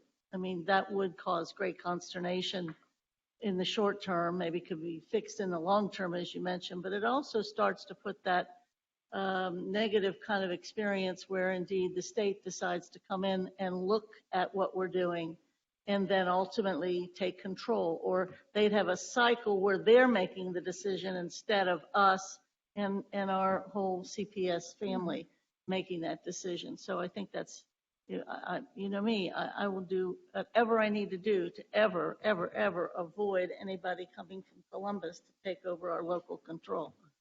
So I think that's important. Thank you. I meant to mention that earlier, but thank you. You do lose at some point. They will send people over here to and appoint. This actually happened with your former treasurer before me in her new district. They came over and they appoint people. They kind of push the board aside and appoint people to take control of the district. So we don't want that to happen. Okay. Any other last questions? I think procedurally we'll pick up a motion on the first of the two moves that need to happen in the resolution section. But any last bits here before we say thanks to Jen? Okay. Jen, thank you very much. We appreciate it. So we'll move now to resolutions. We are on item I. We're going to hear first from Mrs. Weinberg. Okay, the resolution that I'm going to present is a resolution authorizing the 2022-2023 membership into the Ohio High School Athletic Association, known as the OHSAA. Thank you, Mrs. Weinberg. Do we have a second? Second. Any discussion or questions? Ms. Wagner, would you please call the roll? Ms. Bolton? Aye. Mr. Craig? Yes. Ms. Jones? Yes. Dr. Moffitt? Yes. Mr. Morosky? Yes. Mrs. Weinberg? Yes. President Lindy? Yes. For our second resolution, we're going to hear from Dr. Moffat. I am proposing a resolution approving additional students eligible for a subsidy, which is a reimbursement in lieu of transportation for the 2021-2022 school year. I present it as written. Thank you, Dr. Moffat. Do we have a second? Second. Any questions or discussion? Treasurer Wagner? Ms. Bolton? Aye. Mr. Craig? Yes. Ms. Jones? Yes. Dr. Moffat? Yes. Mr. Morosky? Yes. Mrs. Weinberg? Yes. President Lindy? Yes. We're now on item 3, which is a resolution regarding the levy. It does not have an owner on the agenda. I'm assuming that would come from Ms. Bolton from Finance. Would you like to introduce that resolution? Yes. I would introduce on behalf of the Finance Committee, who has recommended the successful passage of this. Appreciate all the work that administration's done in providing all the opportunities and thought and decision-making over the last several months. I present a resolution declaring it necessary to renew a tax levy in excess of the 10 mil limitation. I submit, hope for approval. Thank you, President Bolton. Chair Bolton. Do we have a second? Second. Any discussion or questions? Treasurer Wagner, would you please call the roll? Ms. Bolton? Aye. Mr. Craig? Yes. Ms. Jones? Yes. Dr. Moffat? Yes. Mr. Morosky? Yes. Mrs. Weinberg? Yes. President Lindy? Yes. Resolution passes. Great. We're moving from I to J, which is the report of the superintendent. We're going to, in a second, vote on the superintendent's recommendations, but before we do, we're going to hear our list of retirements for this evening from Mrs. Weinberg.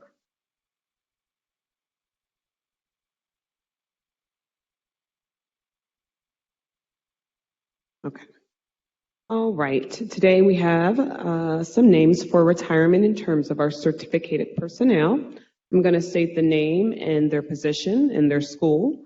First up, we have Michael E. Andrews, a teacher from Hartwell. Cheryl Aragima, and excuse me if I'm saying the name incorrectly, an intervention specialist from Taft High School. Marilyn Falco, teacher from Covedale. Margaret Grober, a teacher from Walnut Hills. David McMarine, a teacher from SCPA. Lori Smith, a teacher from AWL. Kimberly Wade, a speech pathologist from DSS. Kim Waitling, a teacher from Walnut Hills. Daniel Williamson, teacher from Aiken. And Catherine Yunker, a teacher from Sands. We also have one civil service personnel for retirement, and that is Denise Hodges, which is, she's a paraprofessional. So we want to thank them for their service, and we want to wish them all of the best. Thank you, Mrs. Weinberg. We need a motion to approve the superintendent's recommendation. Do you have a second? Second. Any discussion? Ms. Bolton? I just want to take the opportunity once.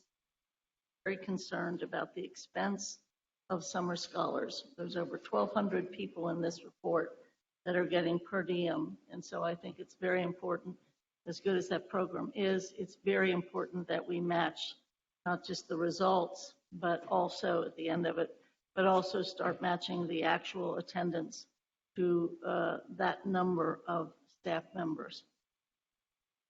Thank you. Thank you, Ms. Bolton. Any other discussion? Ms. Wagner, would you call the roll, please?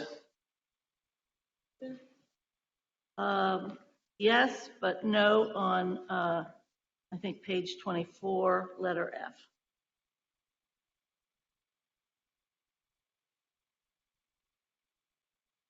Yes.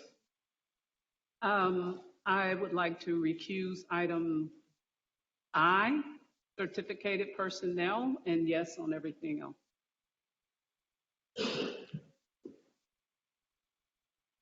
Yes. Yes. Yes. I would also like to recuse on item I, but yes on everything else.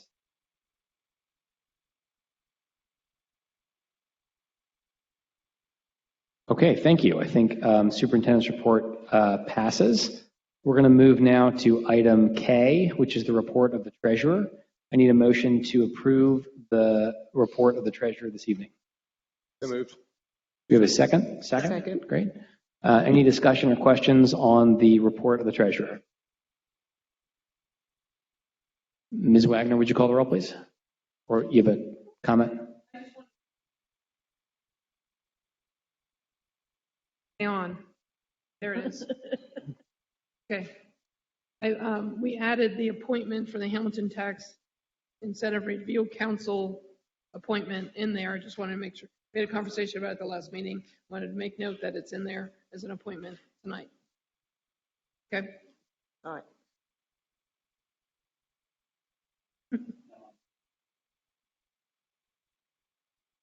Hosts. Yes.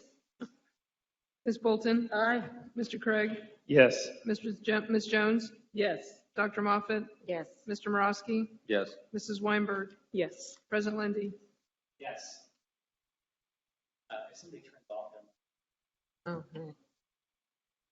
Okay, there we go. Back. Great. So I want to thank everybody for what's been, I think, a very good and efficient meeting so far this evening. Board members know this, and others who may pay attention to the agenda may have noticed we had a part 1 and a part 2 listed on the agenda. This was something to try to address a very long meeting we had last time that went a little beyond 10 o'clock.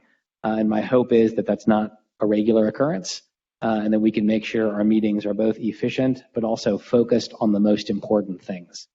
So in part 1, we put anything that aligns to those 4 board priorities, anything that involves our guests or the public, or anything that we're required to do as a matter of state law. So we've done those things, and we've done those things before 9 o'clock, which means I think we can push on and try to maybe finish all of these things in the additional topics piece and still get everybody home at a reasonable hour. So we'll move then to announcements. Does anyone have any kudos this evening or any other announcements to make? Mr. Morosky and Ms. Bolton. I have 2 kudos. The first is the ELL, English Language Learners Foundation, awarded Jackie Rowetter, the principal of Academy of World Languages, their Educator of the Year award. So that deserves a round of applause. Pretty cool. And then second, I had the great privilege to be with the kiddos at Roselawn Condon for their talent show, and they did awesome. It was notable. It was the first time they had all been together since they came back for COVID, and they did their songs and dances, and it was really, really great. It was a great way to end the week. So kudos to all the teachers that worked with the kids on that. Thank you, Mr. Morosky. Ms. Bolton. Yes, I have a kudos and shout out and a thankful prayer, actually, because there were elections for the state teachers retirement system this past few months, and remarkably,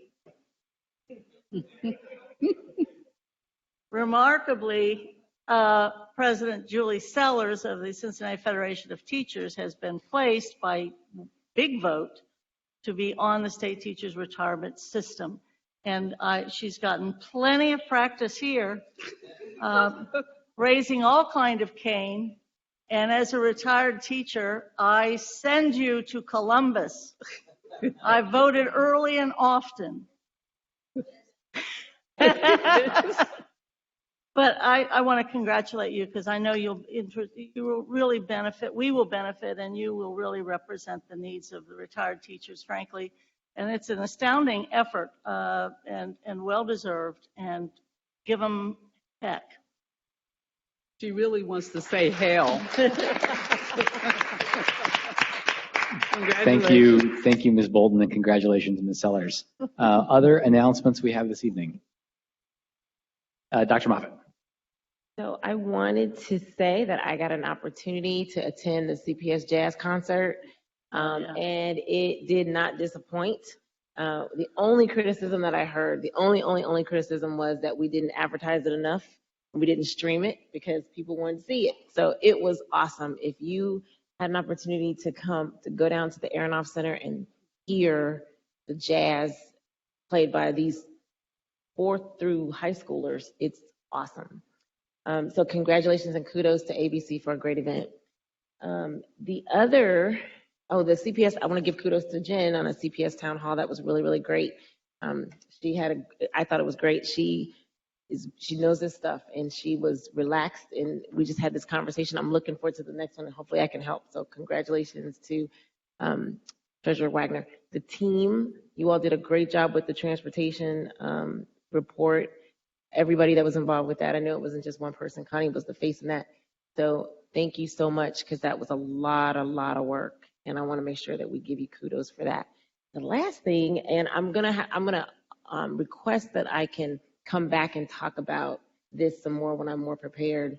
But I had an opportunity to hear some great presentations from the Teacher Leader Program through CFT, and I didn't have my agenda, and I didn't get the other presentations, but this group here was a good-looking group, and they had some great suggestions for this board regarding changes that could be made. So I would love to reserve just maybe 2 or 3 minutes, maybe at our next meeting, to be able to share some of that, because it was really, really good. And there's a great video. There's two teachers from South Avondale, and they talked about equity versus equality.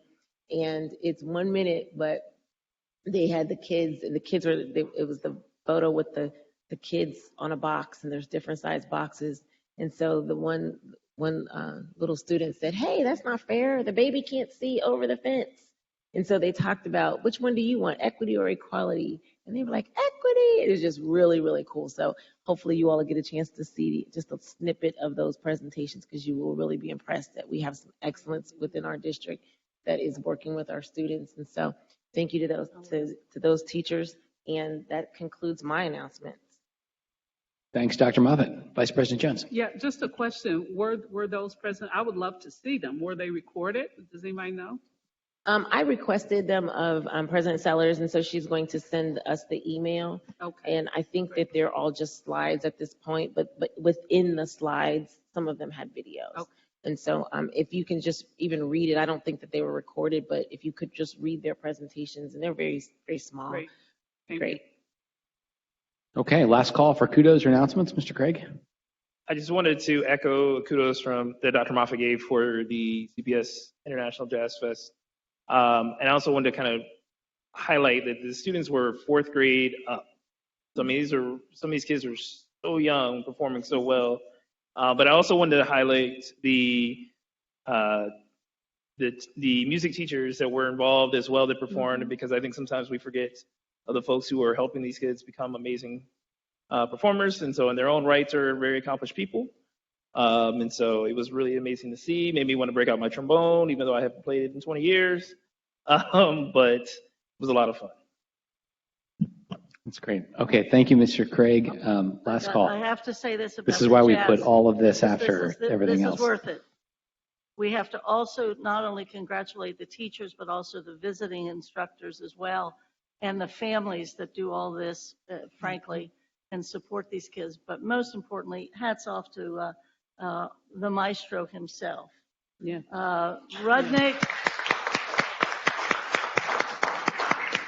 Rudnick is an absolute treasure, and he certainly enjoyed it. And you'll notice he never takes any credit when he's up on that stage. It's all about the children. So remarkable. Hear, hear. So we'll move then to board matters. We have 3 items this evening. The first, I believe, comes from Mr. Morosky around crossing guards. Appreciate it. So at the end of the last meeting, I had given an assignment to sort of jog my memory on whether or not we had taken official action on raising the crossing guard pay to $15. So love a quick update on that. And if the answer is that we did not, so I'll just did we ever take official action? Okay, we did not take official action on directing the administration to raise crossing guard pay to $15. And for the public's edification, the way this works is the city pays the crossing guards, and then we reimburse the city.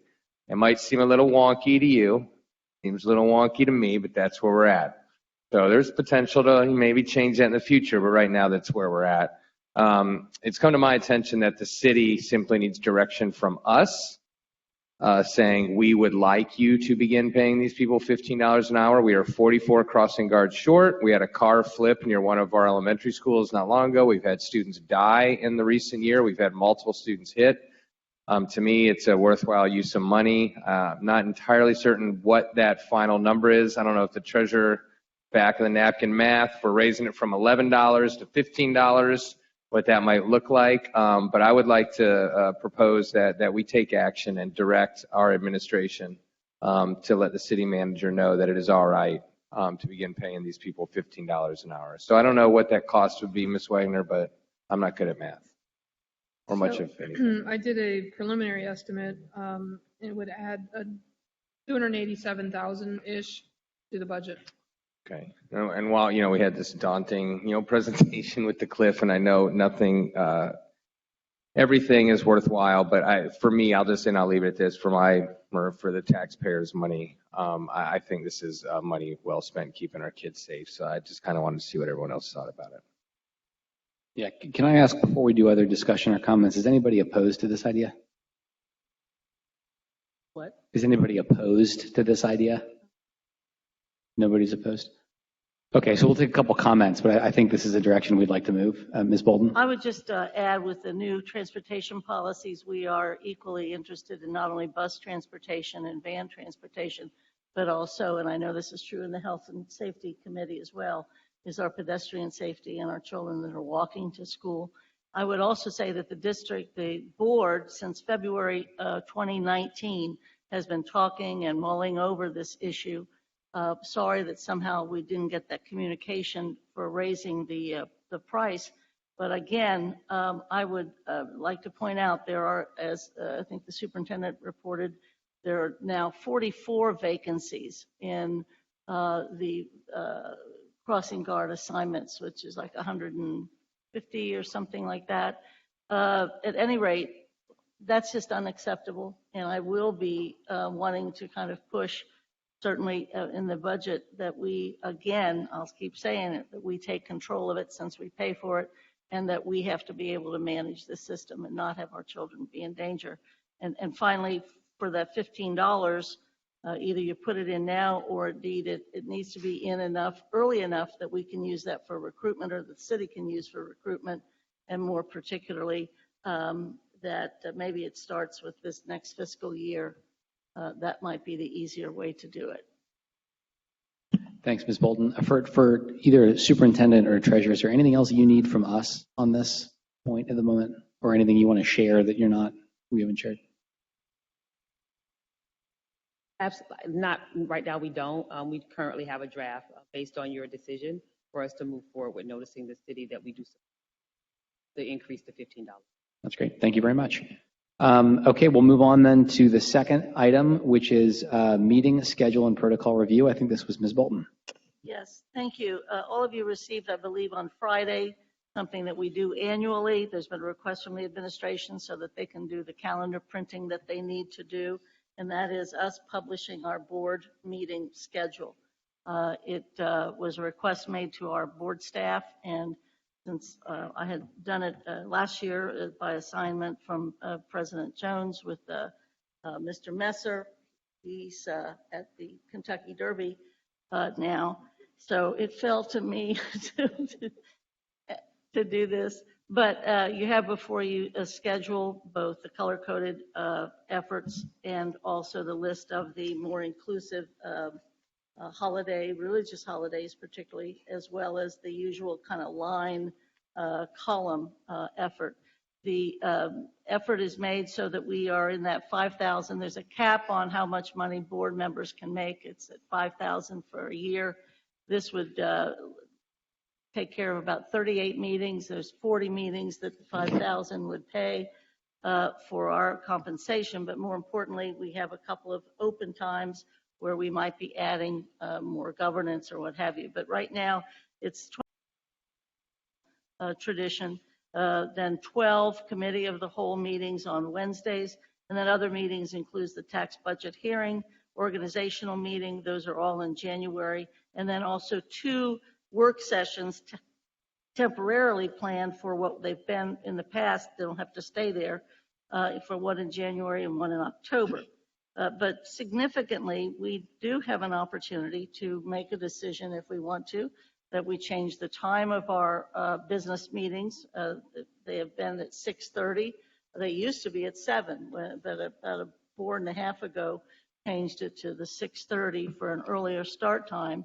And then we also can ask ourselves whether or not we want to do the committee of the whole as we do them now at 4 on Wednesdays, or more traditionally in a longer period of time, it used to be at 11:30 to 1, so that people that were employed could do go to work and they would use their lunch time. Plus, I think that's more perhaps sensitive for the administration rather than yet another day staying after. But those are some of the things we can decide about, but we have to decide pretty quickly, so I appreciate the review of this. The only thing we do need to say is we don't have one of the years of the school calendar adopted, so the little holiday piece is not firmed up, but this was the work done, and I appreciate board staff for actually doing all the work. Ms. Bolden, can you help me understand the timing on this? Like when does it need to be adopted and why? It should be adopted no later than the end of May, and because of the printing. Is that these board numbers go on, I think, both the black and white, certainly the black and white calendar, that is the internal calendar. Oh, I see. Yeah, so whatever. Yeah, I think it's May. Yeah, I want to share one quick thought, and then we'll get in, Ms. Jones. I just, from my perspective, I think it's really important to the extent that we can, incorporate the new superintendent's vision for what our engagements could and should look like. And I think there's an opportunity there to decide what, from our past practice, should we absolutely keep doing because it's important. What should we change? And so, for my part, before I would want to support, and I want to make sure we hit the deadline. I also want to make sure that we give the new superintendent a chance to weigh in. And then I think the other piece I wanted to say is I think our governance training, which I'm so excited is on the calendar, will, I think, create some ways we may want to inform how and for how long and why we have different meetings. But it might be that's will be after that printing deadline, but we can figure that out. It will be after that, after this, if they're looking for the end of May, and I think waiting till the mid-June or something would probably be strange. But yes, I think we have time to contemplate till the next board meeting, which might be a cow, I think, is the next one. And this doesn't, I don't know, Ms. Davis might know, I don't know that we vote on this. I think we just have a consensus. I don't know if there's a resolution. I'd have to look at, is that right? I believe it was consensus. Okay. Yeah. So that we can even do that in the cow rather than a business meeting, rather than the last business meeting of May. Got it. If we were ready, or talk about it more. Ms. Jones? Yes, and I just also want to add very quickly that we should expect that the district calendar will be presented for board approval, I believe at the next business meeting, which is May 23rd. And I believe that, Superintendent, that has been reviewed by you or will be reviewed by you. Yeah. Yes. And so the next step then is to bring it here. But that's to Ms. Bolton's point about incorporating the dates and stuff on that calendar. So you're, Ms. Bolton, for tonight, in putting this on here, this was to raise everybody's awareness? Was it to make a decision? Was it to learn something? Was necessary. It's time for us to be able to talk about it, contemplate it, get the superintendent's input and the treasurer's input and whatever. So it's out there. Thank you very much. Anything else? Any other questions or comments from anyone else? Okay, we're going to move then to our third and final board members, which I think I put on here, which was Attendance Boundaries Ad Hoc Committee. I think that we voted last time to create this ad hoc committee on attendance boundaries, and we need to figure out which board members should serve on that committee. I would love to serve on this committee, but I can't. So 3 other wonderful board members will. And what I'd like to try to do in the next 5 to 10 minutes, or 1, depending on how this goes, is just see who would be interested in serving on this committee. And then figuring out which 3 board members that should be. So if people are interested, could you let me know? So Mrs. Weinberg is interested. All right, I'll write this down. Okay. Eve is interested. Carolyn is interested. And Kareem is interested. So we've got to get from 4 down to 3 somehow. Is anybody willing to remove their name just off the bat?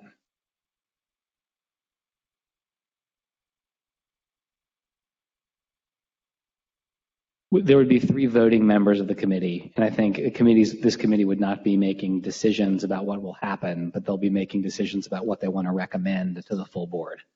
And so I fully intend on going to the meetings. Any board member is welcome to attend the meetings, but there would be 3 people who could vote on what the committee's recommendations to the full board will be. Mm-hmm. I would suggest that of the 4 people that are interested in serving, I think only Dr. Moffitt would be able to be chair based upon protocol. Can you say more about why?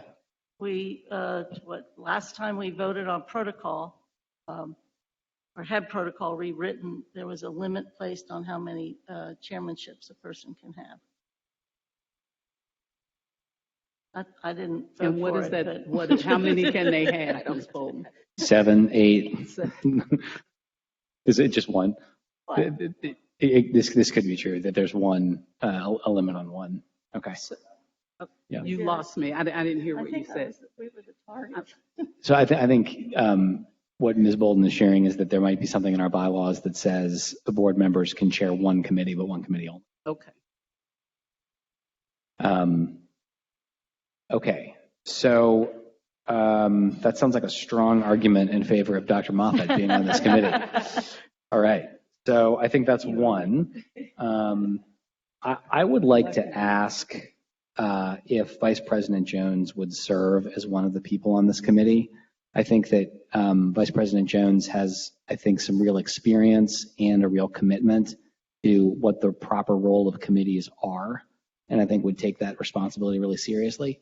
I appreciate that, although some people might disagree with it. Well, but I think having that perspective at the table is really important. So I'd love to serve. I would propose that gives us 2.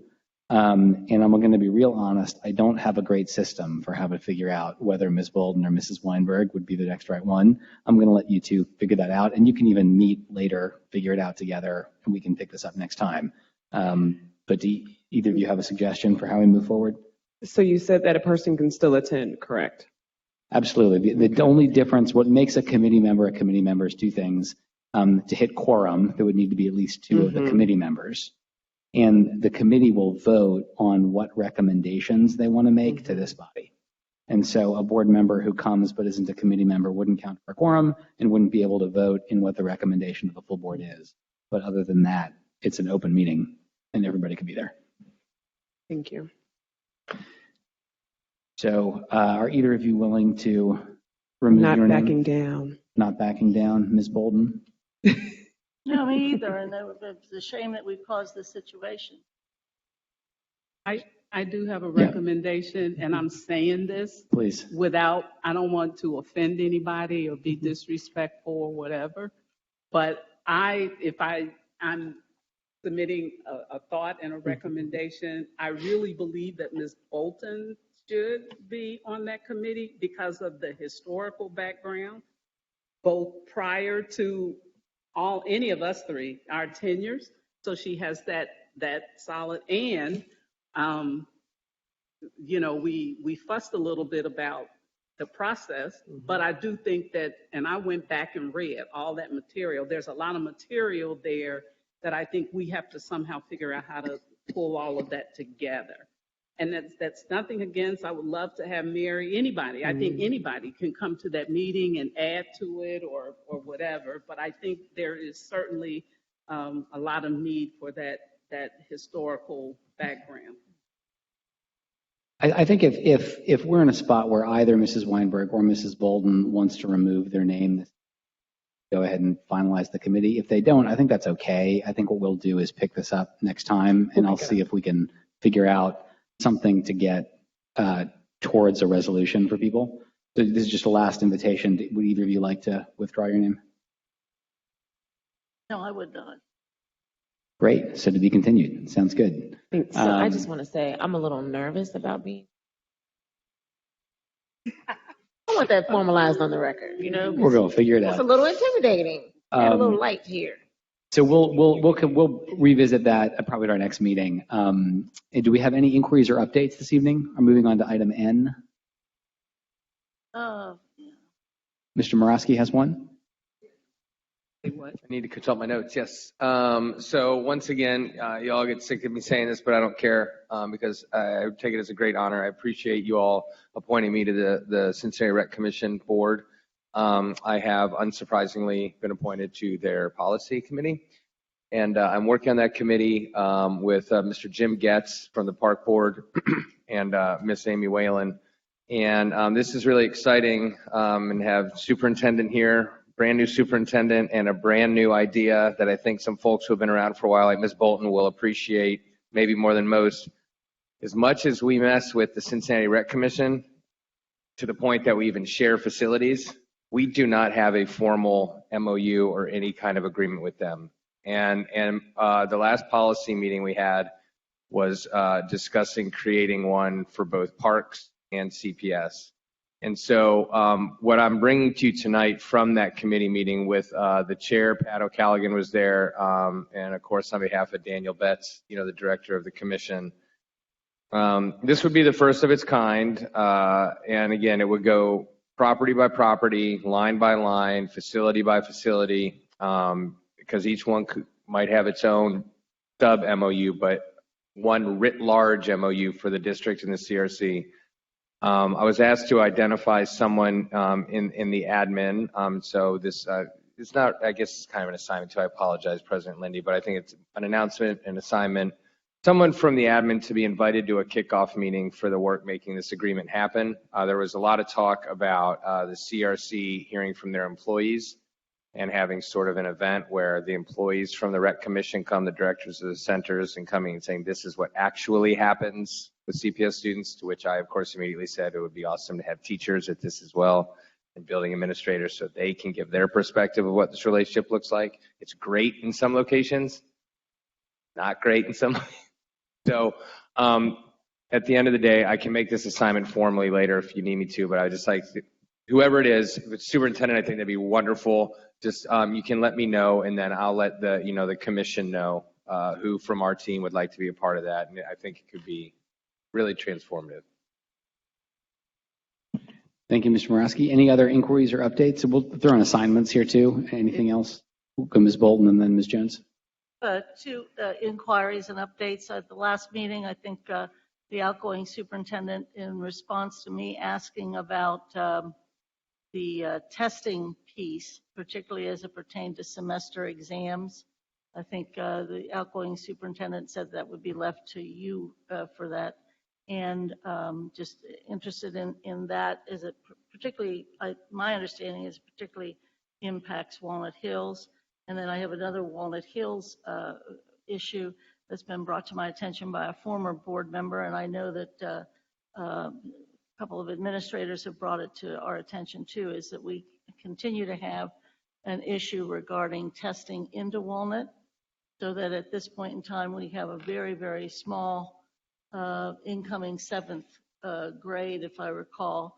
And I know in the last year, and maybe the last 2 years, we had to change the cut score, but again, the community starting to believe that we're doing that to reduce the student body rather than whatever. But I think it also goes along with the whole COVID, and it also goes along with, we changed what test we were using at Walnut to get into Walnut in the last few years. So I'm interested in that. And I would just add to Mr. Morosky's comment, I think there is an old agreement between CPS and the Rec Commission, Recreation Commission, and that, so it would be great to be able to look at that. The other thing that comes to mind is that I believe the crossing guards arrangement with the city is up in June of this year as well. I'm pretty sure, and that's about the nurses and about the crossing guards. going back, I think I did the calendar right. So this would be a great time to really go out there and get this done right. Thank you. Thank you, Ms. Bolton. Ms. Jones? Yes, just a quick update. I represent the area on the OSBA Board of Trustees, and I wanted to share in case, and I don't know if people got the announcement, but the OSBA Board of Trustees in February voted to withdraw its membership from the NSBA. And there were some ongoing issues that were occurring over time with the NSBA, mostly with concerns about the governance. And as a result of that, there are actually about 22 states that withdrew their memberships. Now, there is a new association which has a similar charter, but comprised and organized a little differently, that OSBA has been a part of sort of the organization of that, and are now, the OSBA trustee has voted to join what's named the Consortium of State School Boards Associations. So I wanted to bring that to the board's attention. I believe that we are members of NSBA, and am I correct about that, Treasurer Wagner, that you know of? Or through OSBA, we're members of NSBA.